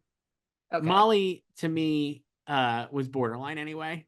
So, and I think even people who love the second season of The Bear, not the biggest Claire Bear fans. No, and Claire Bear was even more forced this season in season 3. another one where I was just like, why, why would she want to like Carmi? Like, no, it doesn't really work. That never worked. I didn't think that worked in season 2, and I They're don't think trying it works in really hard season to 3. convince us they're meant for each other. Yeah, it didn't work in season 2 and nor in season 3. Yeah, and then I just will never understand why everyone else in his circle is so invested in this relationship and her, like the fact that the facts went to her workplace to try to like that was just weird. That like no. And ironically, we saw more of her at work this season than we did in season 2. Because last season I was like, she's a fucking doctor. Why is she just like driving to Illinois or driving well, not Illinois, they're in Illinois, like to Indiana or whatever with Carmi? It's like Strange. Number 2 question here from Jason. What if lessons in chemistry is snubbed? What would you think? Because it didn't have much enthusiasm despite the guild wins and nominations? Thanks for reading. Love, Jason. Aw. If it was snubbed just in series or Yeah. like completely. Yeah, snubbed in series. I guess it would also depend on what would have gotten in its place too. I think Like if I you know told me that punks got in and let's say like although we cannot see get in, I'm like, oh, that makes sense. Like, you know, or especially if you said like Griselda and all the that we cannot see. I'm like, it was just like Netflix I visibility. think that would make sense. Yeah. I think in another year, I would argue, despite the guild wins, the lack of enthusiasm for the show in general and the visibility of the show would probably put it in more precarious position for a nomination. But this year, with like a real dearth of limited series contenders that are legitimate, it really should make it in. Yeah, and I talked about this with someone a couple months ago, how I was more concerned about lessons in like January than I am now, Yeah. because in January it seemed like it wasn't a good position to make it because it did hit all the guilds it needed to hit, but we were coming into the spring with new limited series about to premiere, and most of them didn't hit this year, right? Like we just had like True Detective, which was an audience hit, not like a film Twitter or like True Detective, Nick Pizzolatto hit, but like it was that, and then we had Shogun in here, and then it left, and then Baby Reindeer was the big one. Yeah. So like there's like room for lessons to I think remain so. here. Jace, this is from Game Master Mike. Does he have a game? He does, and it's Wow. unhinged. No. Hi again, Joyce and Chris. It's me, Game Master and Quiet Place Day 1 survivor, Mike. First of all, thanks for answering my question last week. Good news, we're playing another game again. This shit sounds like Saw to me, Joyce, when I read these. I know we're not horror people, but that's what it reminds me of. We are so back. The game that we are playing is in celebration of The Bear and your Oscars playback series coming back. Before we play, let me share my brief take on The Bear Season 3. Not as great as the first 2 seasons, but I still enjoyed it. The storyline is incohesive, and I felt it a lot in the second half. Some episodes or moments felt like they were written so the actors would have Emmy tapes, especially since some of them don't have a lot of screen time the rest of the season. Now let's get to the game. The mechanics are simple. I will name a character from The Bear, and you two will recast him with an Oscar winner. My God. Take note, you're only allowed to name those who won for acting. So someone like Robert Redford, Kevin Pollak, Sidney Pollack, Kevin Costner, Kevin Pollak. Kevin Pollak. Kevin Pollak is not eligible. Jamie or Jordan Peele are not allowed. Another exception is the actual Oscar winners who are part of the show, such as Jamie Lee Curtis and Olivia Colman. There are no limitations in the era, so you can go as early as the winners from 1920s or if you want. Are you ready? Let's go. This is really dumb. I not disrespect to Michael. For me, I'm like, I don't think I'll be able to do this very well. I don't do these like recasting things very well. So for Jeremy Allen White, for Carmi. I mean, I don't know. Al Pacino, Godfather era Al Pacino, but he didn't win. So it's like that's the other thing. Or like Nicolas Cage. Yeah, I guess Nicolas Cage. Because I'm like wondering, like it's a winner, but like, does it have to be the winner when they won? Right? Like I think young Al Pacino would play a good Carmi. Yeah, but he didn't win an Oscar. That's what I'm having trouble reconciling with. Okay, let's say that makes it really hard. But let's say I think that's good. Nicolas Cage for Carmy. Okay. For Richie, I thought Sam Rockwell off the top of my head. He would be good. I can see him delivering those lines. Really same. He's not tall like Emmy Moss-Bachrach, but like I think it still works. You would flip the Carmy Richie height because Carmy's a little dude. Jeremy Allen White's tiny.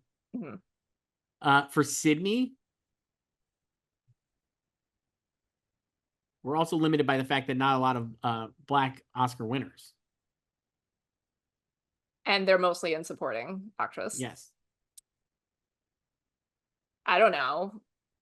Lupita? That's or really like that's it, I guess. A Quiet Place, Stan? A Quiet Mike. Place, Dan, Mike. I saw A Quiet Place, Joyce. Not my fave. I have not seen that one. Not great, Bob. Marcus. He's such like a teddy bear. I know. I don't know.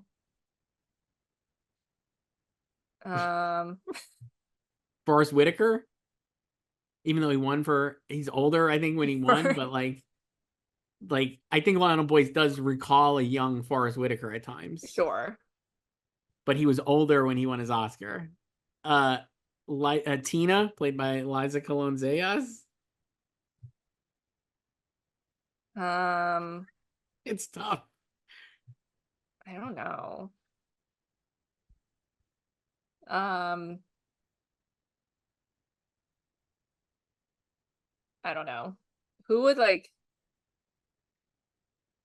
see, like, the thing is like I feel like a lot of them are so perfectly cast anyway, so I don't picture other people playing them.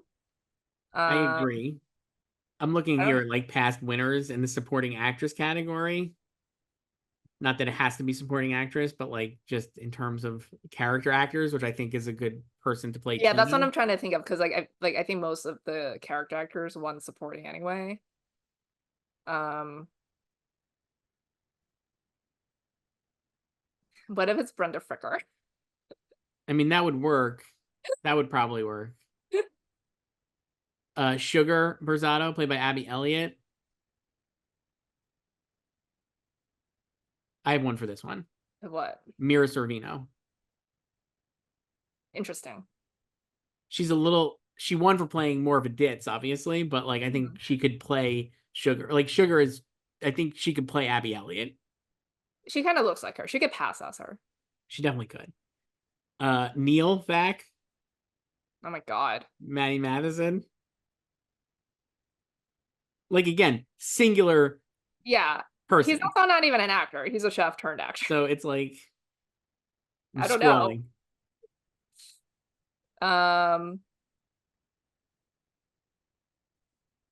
This is just like why do people do this? Why do people recast? I don't know. Let's skip him. John Bernthal, Mikey. De Niro, I guess, for Godfather 2 De Niro. Yeah. Sure. Cicero, played by Oliver Platt.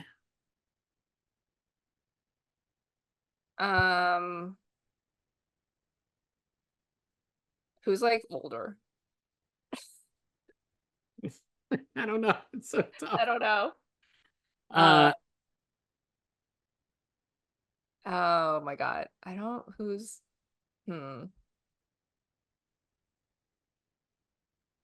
I don't know. I have no idea. How about J.K. Simmons? For Cicero? Yeah. Sure. Claire Bear? Oh God. No one. Marissa Tomei? I don't know. We're just eliminating the character. David Fields, played by Joel McHale. I feel like Christoph Waltz would do well with that. Yeah, sure. I mean, that's like barely a character. Jared Leto. Just got to play someone who's playing an asshole. Yeah. And that's it. I hope that was a fun game. Hope springs eternal, Mike. We'll play more similar games like this where we combine Oscars and Emmy and TV in the future. So watch out, LOL. Thanks and have a great day. I love that this was his comeback game after Holy shit. writer's block. That's a tough one. All right. We'll regroup from a longtime fan, Aiden Joyce. You might recall as Harold and Maude. Oh, Harold and Maude. Oh, nice. Hi, Joyce and Chris. It's me, Aiden. I've taken a long time between writing because, similar to others who've written in, I'm much more of an Oscars person. I don't really have a question, but I'd just like to say Wash Shande from The Sympathizer is 100% deserving of the nomination and, quite honestly, the win in Limited Series Best Actor. I'm also wondering if you guys should be as confident in Robert Downey Jr., considering the show is sort of underseen and the role doesn't make that much sense to win an award. But then again, Bill Murray and Olive Kitteridge did win this category somehow, so what do I know? Lastly, I'm beyond thrilled that Oscars playback has kicked back up again, especially because the 80s has some of my favorite movies, like Terms of Endearment and Amadeus, are top 10 Best Picture winners for me, not to mention films completely foreign to the Oscars at the time, like Paul Schrader's Mishima and Wings of Desire. I'm also in love with Say Anything, but I won't pretend that had a chance either. Well, Aiden, Terms is one of Chris's faves. It was my favorite the whole decade. You'll find out, and you listen. We talked about a lot of these, not those others, but the Terms of Endearment and Amadeus we were very positive on. Yeah, I like the first half of the 80s winners. Yeah, Yeah. it's a lot of fun. Oscars playback. You can watch those right now or listen to them. Yeah, I agree about Hua. He was so good. Really great performance. Mhm. I'm really curious to see, like, I've kind of made peace with the fact that I don't think he's getting nominated. He's certainly not going to win, even though I think he deserves it. But I'm really curious to see, like, what he does next and, like, what Hollywood is like. They should really find, like, he is really, really good. He's a great actor. Like, will Hollywood know what to do with him? I don't know. I don't even know what I would say, like, he should do. Like, you know, I hope it's not like like the goal, like a Marvel, like, you know what I mean? Like, I'm like, what would be good? But I'm like, he is really a good actor, and like I would love to see him do something like really great, but I don't know what it is. Yeah, I still have him in my predictions just because. But I don't know if he'll get in. And yeah, we'd already talked about RDJ. So We'll go back to the 80s Oscars, Joyce. Here's another one. Listening to our Oscars playback, of course, I guess, is from Joey. Hi, Joyce and Chris. Just wanted to provide a little Oscar trivia fact for your upcoming 1982 Oscars flashback episode. We don't have a time machine, though, so we can't actually talk about this, but I'm just read it now. While it's a very problematic casting choice, Linda Hunt was the first out gay queer performer to ever win an acting award. In fact, until Ariana DeBose won in the same category, Hunt was the only queer performer to win an acting Oscar. For clarification, there have been several gay Oscar winners in acting categories, but they were all closeted at the time of their win. Joel Grey is an example of a closeted winner. Joel Grey came out much later in life, obviously, but all the best. That's from Joey.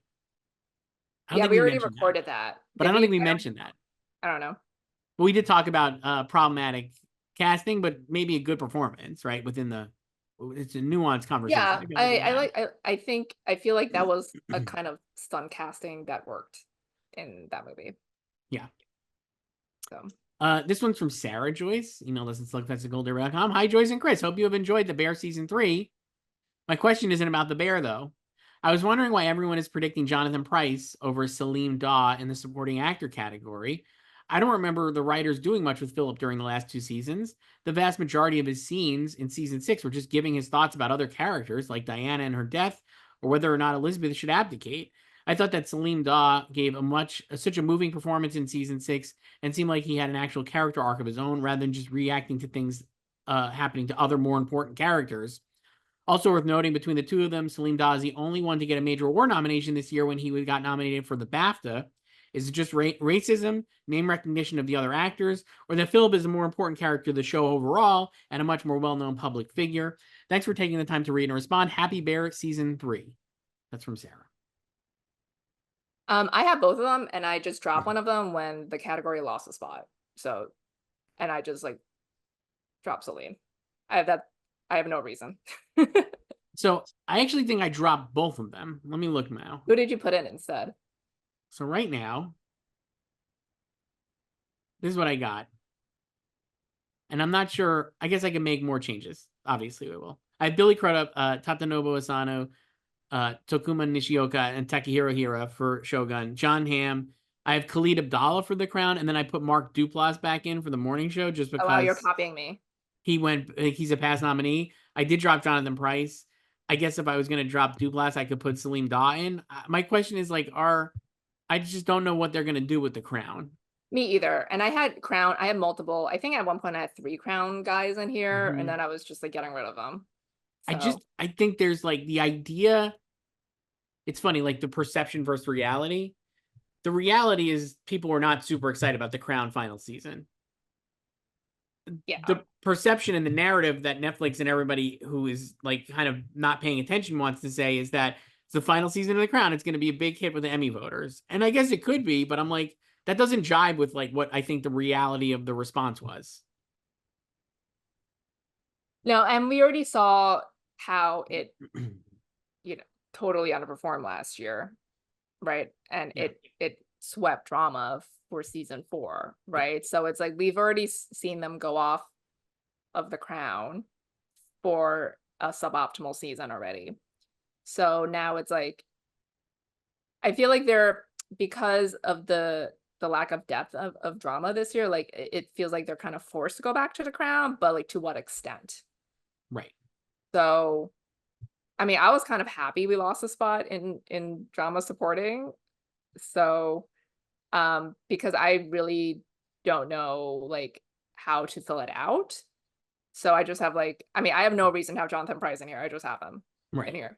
So Yeah, I don't know. I get that's one of the big questions I have, which I'll hopefully be happily surprised. Just like what is their yeah, like I could put taste level someone else. on the I could Crown? put I guess I could put Khalid back in. I mean, like Nathan Lane is also pretty high in the odds, and I don't know about him getting Yeah, in. I Like still see a lot of people going for Gilded Age in all the acting yeah, categories. and like Hugh Kwan is also high. I mean, I had Jack Loudon at one point too, Yeah, and I just got yeah, rid of him. So I don't know who else.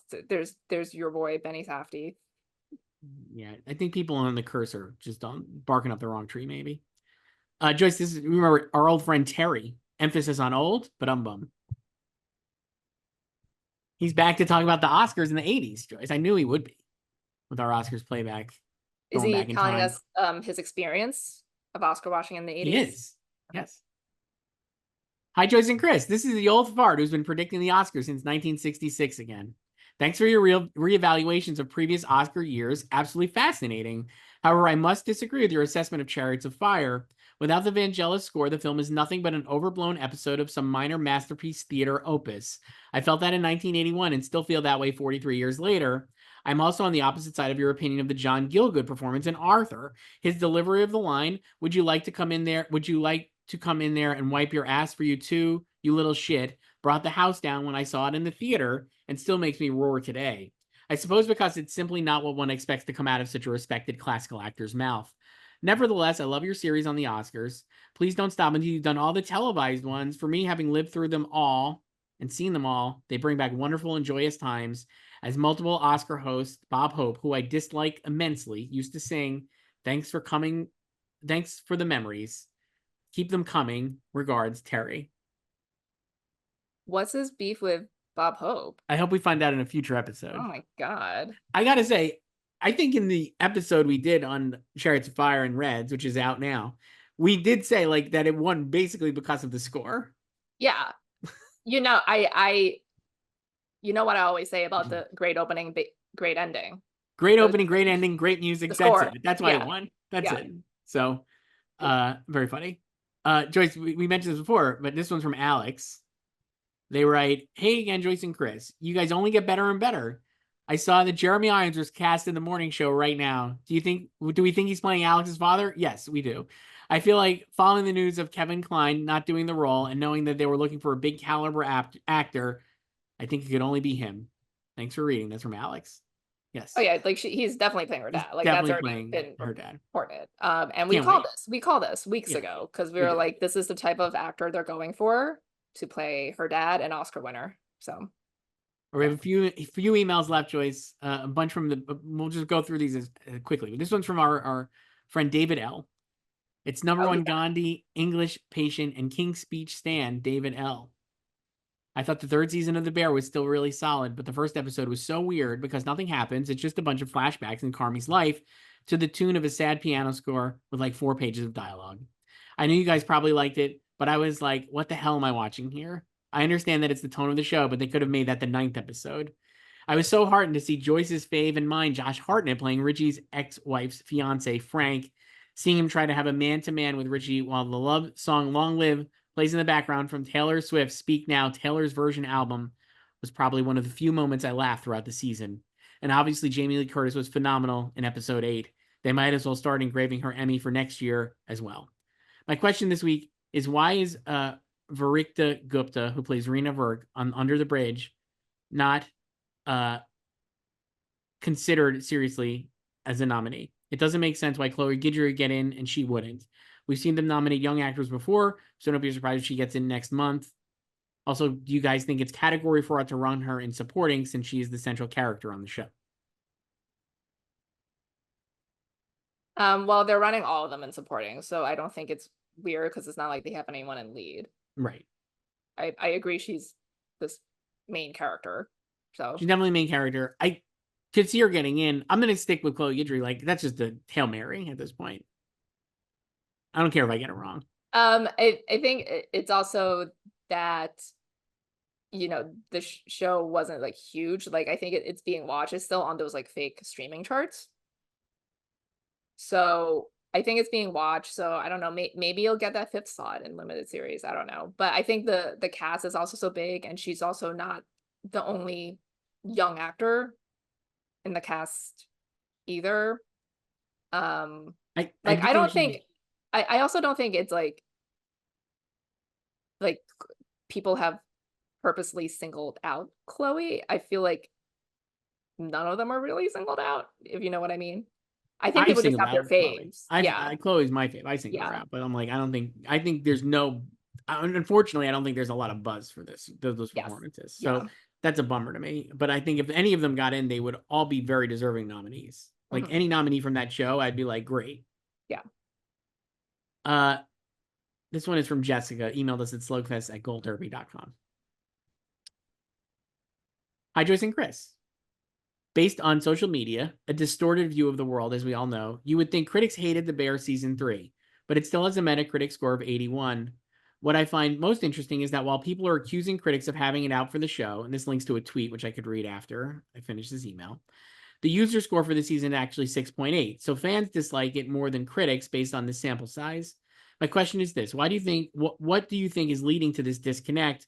Why do fans dislike it? And why do people act like critics have an agenda? They seem to agree the show is still good, but not as good as it was in season 2, which I think is fair. I think it feels a bit aimless, like half a story, which is definitely a knock against it. But I don't understand this overall sense that it's bad, nor do I understand this weird narrative that critics hate it. It's from Jessica. And then the tweet was from Trayvon Free. Joyce, do you know this person? Yes. Well, I don't, not personally, but yes, I know of them. Yes. The critics nagging on season 3 of The Bear because it's not exactly like 1 and 2 is all the proof you need that our ability to consume story is broken. How dare they take time to actually explore the depths of characters brilliantly, I might add, instead of only shouting in kitchens. I don't think they explored the depths of characters brilliantly, but that's another story. I think I just pulled up the Metacritic page for The Bear season 3. Yes, it is still at 81, which is universal acclaim critically, according to their metric. And the user score is still 6.8. There are no reviews in the red from critics on Metacritic. It has 34 positive reviews, 7 mixed reviews, and the user reviews 38 positive, 5 mixed, and 12 negative. And then on Rotten Tomatoes, the critic score is 94%. So obviously fresh, and the user score, the audience rating, with it has more than 500 ratings currently, it's 58%. So it's rotten. So it's basically, it's like sort of even in both places, like the disconnect. And I think that the perception that critics have an agenda with it, I think it's probably because someone just saw a headline of one review that did not like it as much, right? But again, like there's still no like on Metacritic at least, like nothing is in the red here. So it's like they saw a mixed review and they just are like, I think people don't like critics, a lot of people don't like critics anyway, but I think they just saw one like mixed review and think like that was the consensus of all like reviews, when it's not at all, and it still has a better score. And I think it's also, as we've mentioned many times before, people don't like to be critical of things they like when they should. Like, it's okay to love something, and acknowledge that it's not perfect and like it messed up like here or there. And like this aspect was not good. It's okay to still enjoy it and still like it. And again, I don't think the season is bad, but I think it like people like have this like really weird binary that like the thing I like, everyone must love it. And it's perfect and it's great. And it's not sometimes. I would say this. I think that the critics who didn't like it were. I agree with this. I actually think that there is not an agenda, but I would say a few things. The loud dissenting voices on it, who maybe were more mixed. I feel like a lot of those reviews that I read on Vulture, Vanity Fair, felt like they were IndieWire, maybe just all felt they were like written before the season. Like you could have just wrote these negative reviews. It's a show that I think people were tired of being successful. Some people, and like were able to just be like, this show is not what I like that much. I'll like it for season 2, and then for season 3, I'm just gonna like kind of not like it no matter what. And that's what a lot of the tone of those reviews felt like. Or in terms of Vanity Fair review, I felt like that was just maybe that's a mix. I didn't even look because my computer again is The Vanity crashing. Fair it's a mix. Again, all yellow. Yellow is mixed. The Vanity Fair, they gave it a score of 40. So did Collider. So it has those are these nothing in red again. So these But I guess how is 40 not red? I don't really care about this. Actually. I don't know about the Oh, metric, but this okay. is what they use. So there's still nothing in red here. I'm just saying, like you read that review, I was just like, this is like kind of like I just felt like, and the Vulture stuff too, just felt like these are people who are out on the show. A lot of the same kind of complaints, and it felt like it was written before the show even aired. The Vulture review is 70, which is in the green. So 70 is in the green. You mentioned IndieWire before, 75 also in the green. This multiple hundreds here. I'm not saying I don't think I would say I don't have the sense that the critics didn't like it, but I think the critics that did not like it, to me, it felt like they just didn't like the show previously, and maybe were more emboldened this season to say that they didn't like it.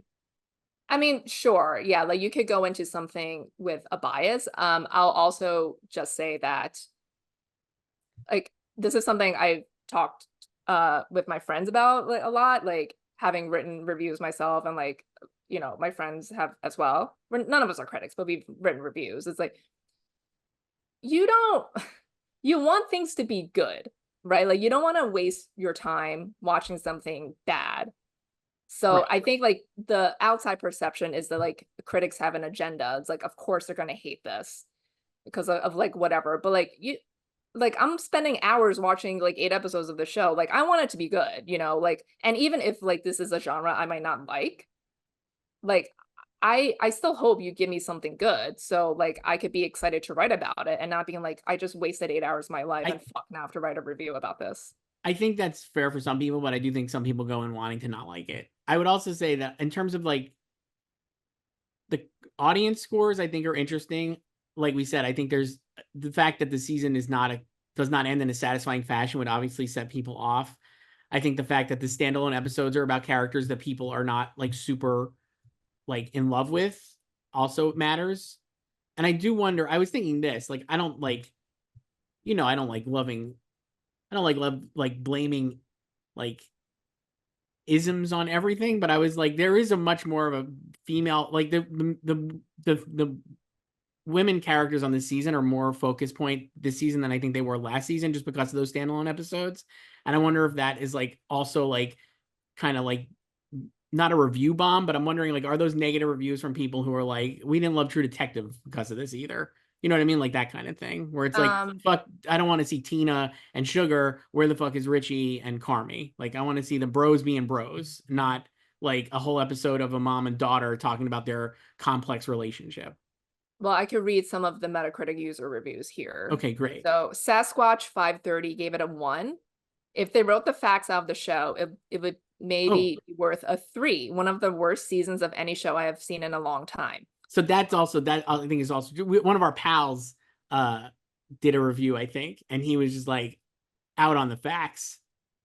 Like, and he was like, I think if you're out like that, I actually understand more than a lot. Like, I'm like, if you're out on the facts, like, then you will not like this season. And I have no problem with that. Like I said, I think like that is, your mileage may vary, but if you were out on them, they were in it a lot this season. So that's it.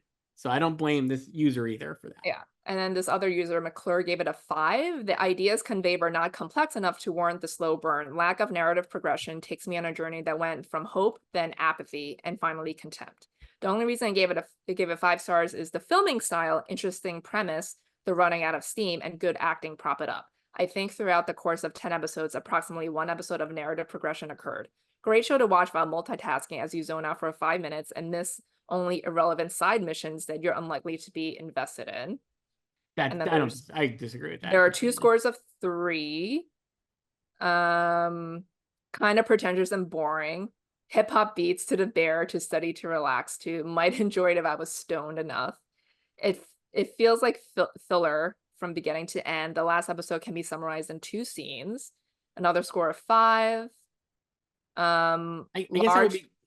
Large portions of season 3 were reflections on the show The Bear. I mean, that's true. I do think that, like, I would love to see these reviews for season 1, because a lot of that, I feel like season 1, like I said, to me, it's like 3 episodes you could watch, you get the whole season out of 10. So I would love to know. There are 2 scores of 10 here. The thoughtfulness of storytelling and craft of cooking are on full display the first minute of The Bear season 3. Backstories are fleshed out again and given room to breathe while still capturing the chaotic vibe of getting your ass kicked during particular harried service. The Bear brings it while strengthening its culinary bona fides. I mean, the only I can look up season 1. No, I don't. I also don't believe Metacritic or Rotten Tomatoes in either of these cases. But I mean, I don't look at any of this stuff. Like, the other thing I would say is, like when we're doing this. The other thing I would say is that in terms of like whether critics are going in with like a bias, #bias, when the show is tiering how they're rolling out the episodes, that creates resentment among people in the industry who write about it. And that, I think, for this definitely was, like, there was a sense before the season because of how they were like you said, like last season we had the episodes, the whole last thing. Season they gave us 4 episodes on Father's Day. I remember that distinctly. And then this season, no, like you really only like really people reviewing it got the whole season. They gave it to critics, which is the norm, but like these are critics, right? But they were very last minute with it. So yeah, but again, it's like it's the time thing.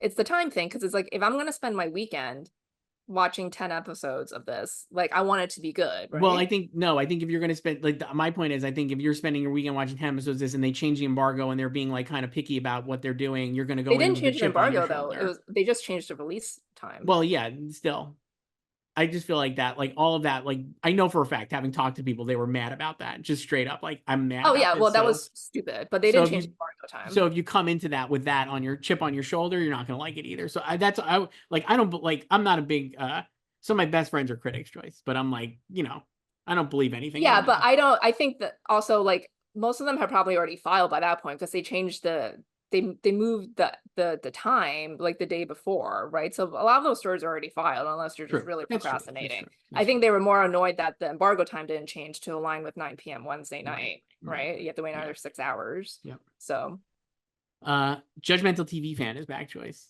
Great. Email us at slugfest@goldderby.com, and you too could be a Judgmental TV fan.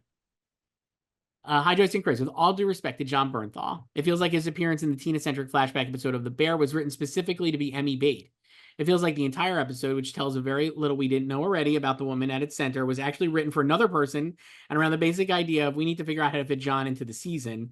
This is fine in the sense that he is very good on the show, and I even understand wanting to lean into what worked in season 2, spotlight episodes for single characters, but the difference is that those episodes led to real character development. This episode does not. Am I crazy? It's from Judgmental TV fan. No, we kind of talked about this. We did. Yeah.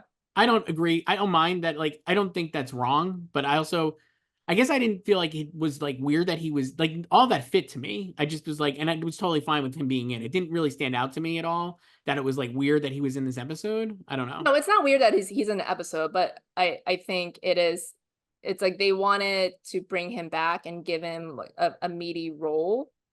And this was a good way to do it with a flashback of how Tina started at the beef. Here's one of the things I was wondering, and I kept thinking, like I said, like I don't think it's just because it was on Netflix, because I was thinking about this before, but I was really thinking of Lost a lot this season, and especially in this episode, the way they use Mikey, and it feels almost like where you're like, how, like, remember on Lost, like how they flashback and you'd see like different versions of Ben, right? And you're like, where's like, how does he go from this to this, right? Like, and that, like you see, like, and it just feels like this felt like that, where I'm like, the Mikey we see in the Chris in Fishes is like obviously like dealing with a lot of mental illness, right? Probably, or like trauma and addictions and all these different things. That's not that long. There's not a long, like, how do they connect the Mikey we see in this episode, who is like more aware, maybe have more self-awareness than he does in Fishes, and all these, like, it just feels like they're slowly connecting those two versions of Mikey. And I feel like maybe there's no answer to that, but I just was like, this, it's interesting seeing how he pops up here in different, like, as different facilities, I guess, or I don't know. Well, I think this also takes place before Fishes, Yes, so no, that that's what makes I sense. mean. So I'm like, Yeah. but we don't really know. Like, it just feels like the arc is like, we're just like, I wonder if next season will do like a middle episode that's like kind of like between this and Fishes, right? Or I mean, like they're when do definitely you gonna bring think him back again and write him, like more Emmy bait, we're gonna bring him back to do the road trip with him and Richie? Like, clearly. So, like, the thing is like I never think about him because I just always expect him to be back in Yeah, some that's why I guess capacity. that's why I mean it didn't So, stand out to me, I guess, that but he was in but it. I think it's more like just again like the episode itself, was a flashback. And then like I think the scene between them is really nice. Like it was a really good scene between them. But again, I think like you could have just had like Tina talk about how she got to the beef without this whole episode and like bringing John back to do it. It's This like is a you could have done that. this is a user error on my part, but the first time I watched it, when she bites into the sandwich, the way she reacts, I actually laughed because I didn't realize she was crying. I was like, oh, she thinks this is awful. And I watched it again. I still think it's like a weird, the way they shoot it is like weird. It looks like she's like gagging it out because Are you they saying set up. Io used the wrong take? I don't think I used the wrong take, but I just was like, the way it's like blocked. I was just like, it just looks like it would be a comedy beat, and then she's crying because it's like My you issue, set up like, oh, yeah. she doesn't know what this is, right? She never heard of this kind of sandwich, and she goes to back and takes a bite, and I was like, oh, she's gonna think this is disgusting the way she responds. My issue with that whole scene was how loudly they were talking in the back about her crying. I'm like, you guys should be whispering here. She could hear you. That room That is was not that weird big. too. I thought that was weird too. Definitely stood out to me. That's Yeah, like clearly that she could hear them. yeah. Uh, More bear. We have many more of these bears, all negative. So you'll. This one's from Just like the Justin. Metacritic and Rotten Tomato scores. This one's from Justin. Am I the only person who has absolutely had it with the general cacophony of the bear? We get it. The show has a lot of yelling and loud noises. It feels like the writers have indulged themselves too much this season, and in this instance, they are trying to invoke anxiety in the viewers with all this shit. But it's no longer working for me. Now it's just annoying. That's from Justin.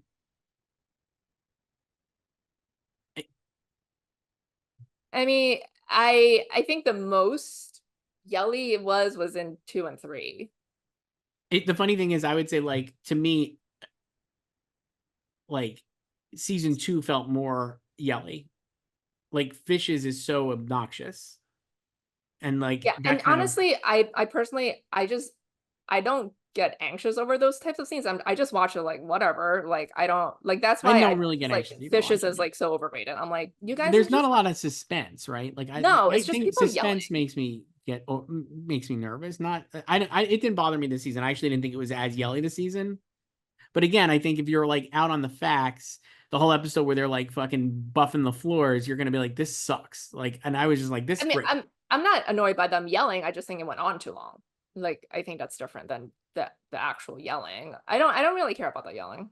Yeah. We got two left here. This one's from Peyton. Kind of talked about this already, but we can put a button on it, I guess. Do you think, hi, Joyce and Chris, love the show. Do you think the reaction to season 3 of The Bear will impact Emmy voters when it comes time to vote for season 2 next month? I yeah, I mean like, probably not the actress categories that we already or like positively, I guess, that much. The other thing is like, well, we don't really know. And in terms of like using Ted Lasso as the comp, which is maybe not the best comp, but like they were just out on Ted Lasso and they went out on Ted Lasso. Like, I don't know. Like, I still think the industry is going to love the season of The Bear. Maybe they won't. I don't know. But I feel like there's not like, if you liked it previously, you'd still like this season. Like if you're a voter who is like, I love this Yeah, show. I guess I mean like last week we read those tweets from, I mean, obviously they're in the tank for hacks, but like from Lorraine Newman and Guy Branum, I mean, and it's like how many people also feel that way about it, and they're just not vocalizing it too. Which like, and they were, talking about like how hacks is actually funny, right? I mean, no. Lorraine flat out said that The Bear is not a comedy. So, and we talked about this before. Hacks is very funny. It's a real comedy. The Bear is like a hybrid that is fine to run in comedy, but has way more drama or like obvious drama than Hacks, even though obviously Hacks has like a good amount of drama too. Um, if Hacks is going to win for the third season, like that'd be so. If the Bear could lose, that would be really great. But I don't see that happening. I really don't. As much as I'd like to. I guess we'll have to see just like what happens in the next month. And so like I do think there was like a drop off in the buzz for the season, just like the first weekend. I think with season 1, you just saw how it was like building word of mouth, right? And then people started watching it. So it grew slowly. And in season 2, everyone was excited for its return, and then it grew exponentially like over like the next couple weeks. And everyone loves season 2. I think that's the thing. I think the biggest difference to me, and I guess that's will be curious to see how it affects the voting, is I actually don't think, like I said, I prefer season 3 to season 1, but I actually don't think there is like a big difference between those two seasons. And I think that most people, the response to season 1 wasn't like euphoric when it came out. It was like, this is a cool show, doing stuff we haven't really seen before. And like, it's also kind of annoying and really up its own ass. And then like season 2 was like a huge level up. It felt like we talked about this last year. It was like so like a huge level up. So I'm like, I'm not surprised it won for season 1 with season 2, but I'm like, all the like, I just don't know how. Like, I guess I don't know. Like, will season 2 win for season 2, or will they go back to like we're saying like season 3 was like season 1? The show's fine. We don't love it, but it's good. And like maybe Hacks wins. I don't know. No, I think again, I think the difference with season 1 was because it was new. We hadn't seen any of this yet, right? So I think there was more of an excitement factor about it, and there was good word of mouth building. Like I wonder if like it's gonna have horror word of mouth, like if more people are just like down on the seasons, like, and they're telling people like don't watch the season, or like I didn't like it, like, don't bother, or just watch these couple episodes. Whereas with season 1, I felt like it was just like, you gotta watch this, just watch it, just watch The Bear. Like I really like it. And I mean, I think I've said this before, like I talked to one of the Only Murders editors that August 2 years ago, and she said she just started watching The Bear because her friend told her to. Right. I guess So my memory is just like the people didn't love the first season as much as the second season. no, I think that but again, like it was brand new then, right? So it Right. was like it's still more exciting Yeah. to watch a new show and to enjoy a new show. So Last one here. If I didn't get to your email, there's some people here who I just didn't get to. I apologize, but we're so long. We have to end. We'll do it next week. Maybe. Next week we're doing our Emmy picks, Joyce. Are you excited? Our Emmy predictions? Our no, final Emmy predictions? final, and then there's a week left. This one's from Lily. It's a departure. It's about sports, so it's for you, Joyce. And it's actually dressed just to you. So, hi, Joyce. Period. Andy withdrew from singles at Wimbledon. It's the end of an era. What are your thoughts? Are you disappointed as I am? That's from Lily. Yes, of course. He withdrew yesterday on Tuesday from singles. He's still gonna play doubles with his brother Jamie, Andy Murray. And this morning he has entered mix with Emma Raducanu. This is all at Wimbledon, of course. So I just feel bad. Like I want every athlete, even if I hate them, to end the career on their own terms. And it always makes me sad when they can't. Like his body has just betrayed him, and he just wanted to play singles one last time at Wimbledon. Obviously, he ended the drought for British men's champions in 2013, and then he won again in 2016. So he's been the face of British tennis. basically his whole career, because he was, touted as like he's gonna be the one to win Wimbledon since Fred Perry. So that I'm sad about, but I'm not surprised because last week he had a spinal cyst removed, and it was like prematurely reported that he was gonna withdraw, or he had already withdrawn after that, but he didn't. He stayed. He stayed in the draw. He was still practicing on site. And then he just withdrew yesterday, like hours before he was supposed to play. So he's still also planning on playing the Olympics. He's won 2 singles golds. So I hope he can do that. And then he'll call it a career. So that's the only thing I'm sad about. But yes, it is an end of an era, because like all the people who are like around my age that I grew up watching are leaving. I feel like it's different when you're a kid. Like when I was a kid, I was watching like Michael Jordan. Like he's so much older than me, right? Right. And like when he retired, I'm like, oh, that's sad. But it was like I miss like his early years, and obviously his like college years. But this era of the big 4 and the big 3, it's like I grew up with them. I watched them, even like like Pete Sampras and like Andre and like Steffi Graf, like they predated my awareness of tennis. But like these people, I watched their entire careers, so that's the part I'm sad about. Yeah, it sucks. Getting old is bad. What if It's getting real old bad. And I think I also feel for athletes, because like they have to stop at some point and they have to find something new, so all right. Well, that's it, Joyce. that's how we're gonna end this bear That's we're episode ending it. on Andy Murray. Email us at slugfest@goldenriver.com. We'll be back next week with our Emmy predictions, final nomination predictions, final. You're gonna put in Griselda. No, I don't know what I'm going to do with that last spot. Maybe I'll go back to Ripley after all this. Who knows? And you can watch our first Oscar picks right now too. It's actually our second. Second. It's great. And keep listening to Oscars playback, which is great. Yeah. All this great stuff. Happy 4th of July. Oh yeah, this is also July 3rd. Today's Tom Cruise's birthday. Today is 4th of July. Wow, incredible. Who knew? America doing really well here. We're working around the clock. All right, Joyce, I'll talk to you later. Bye.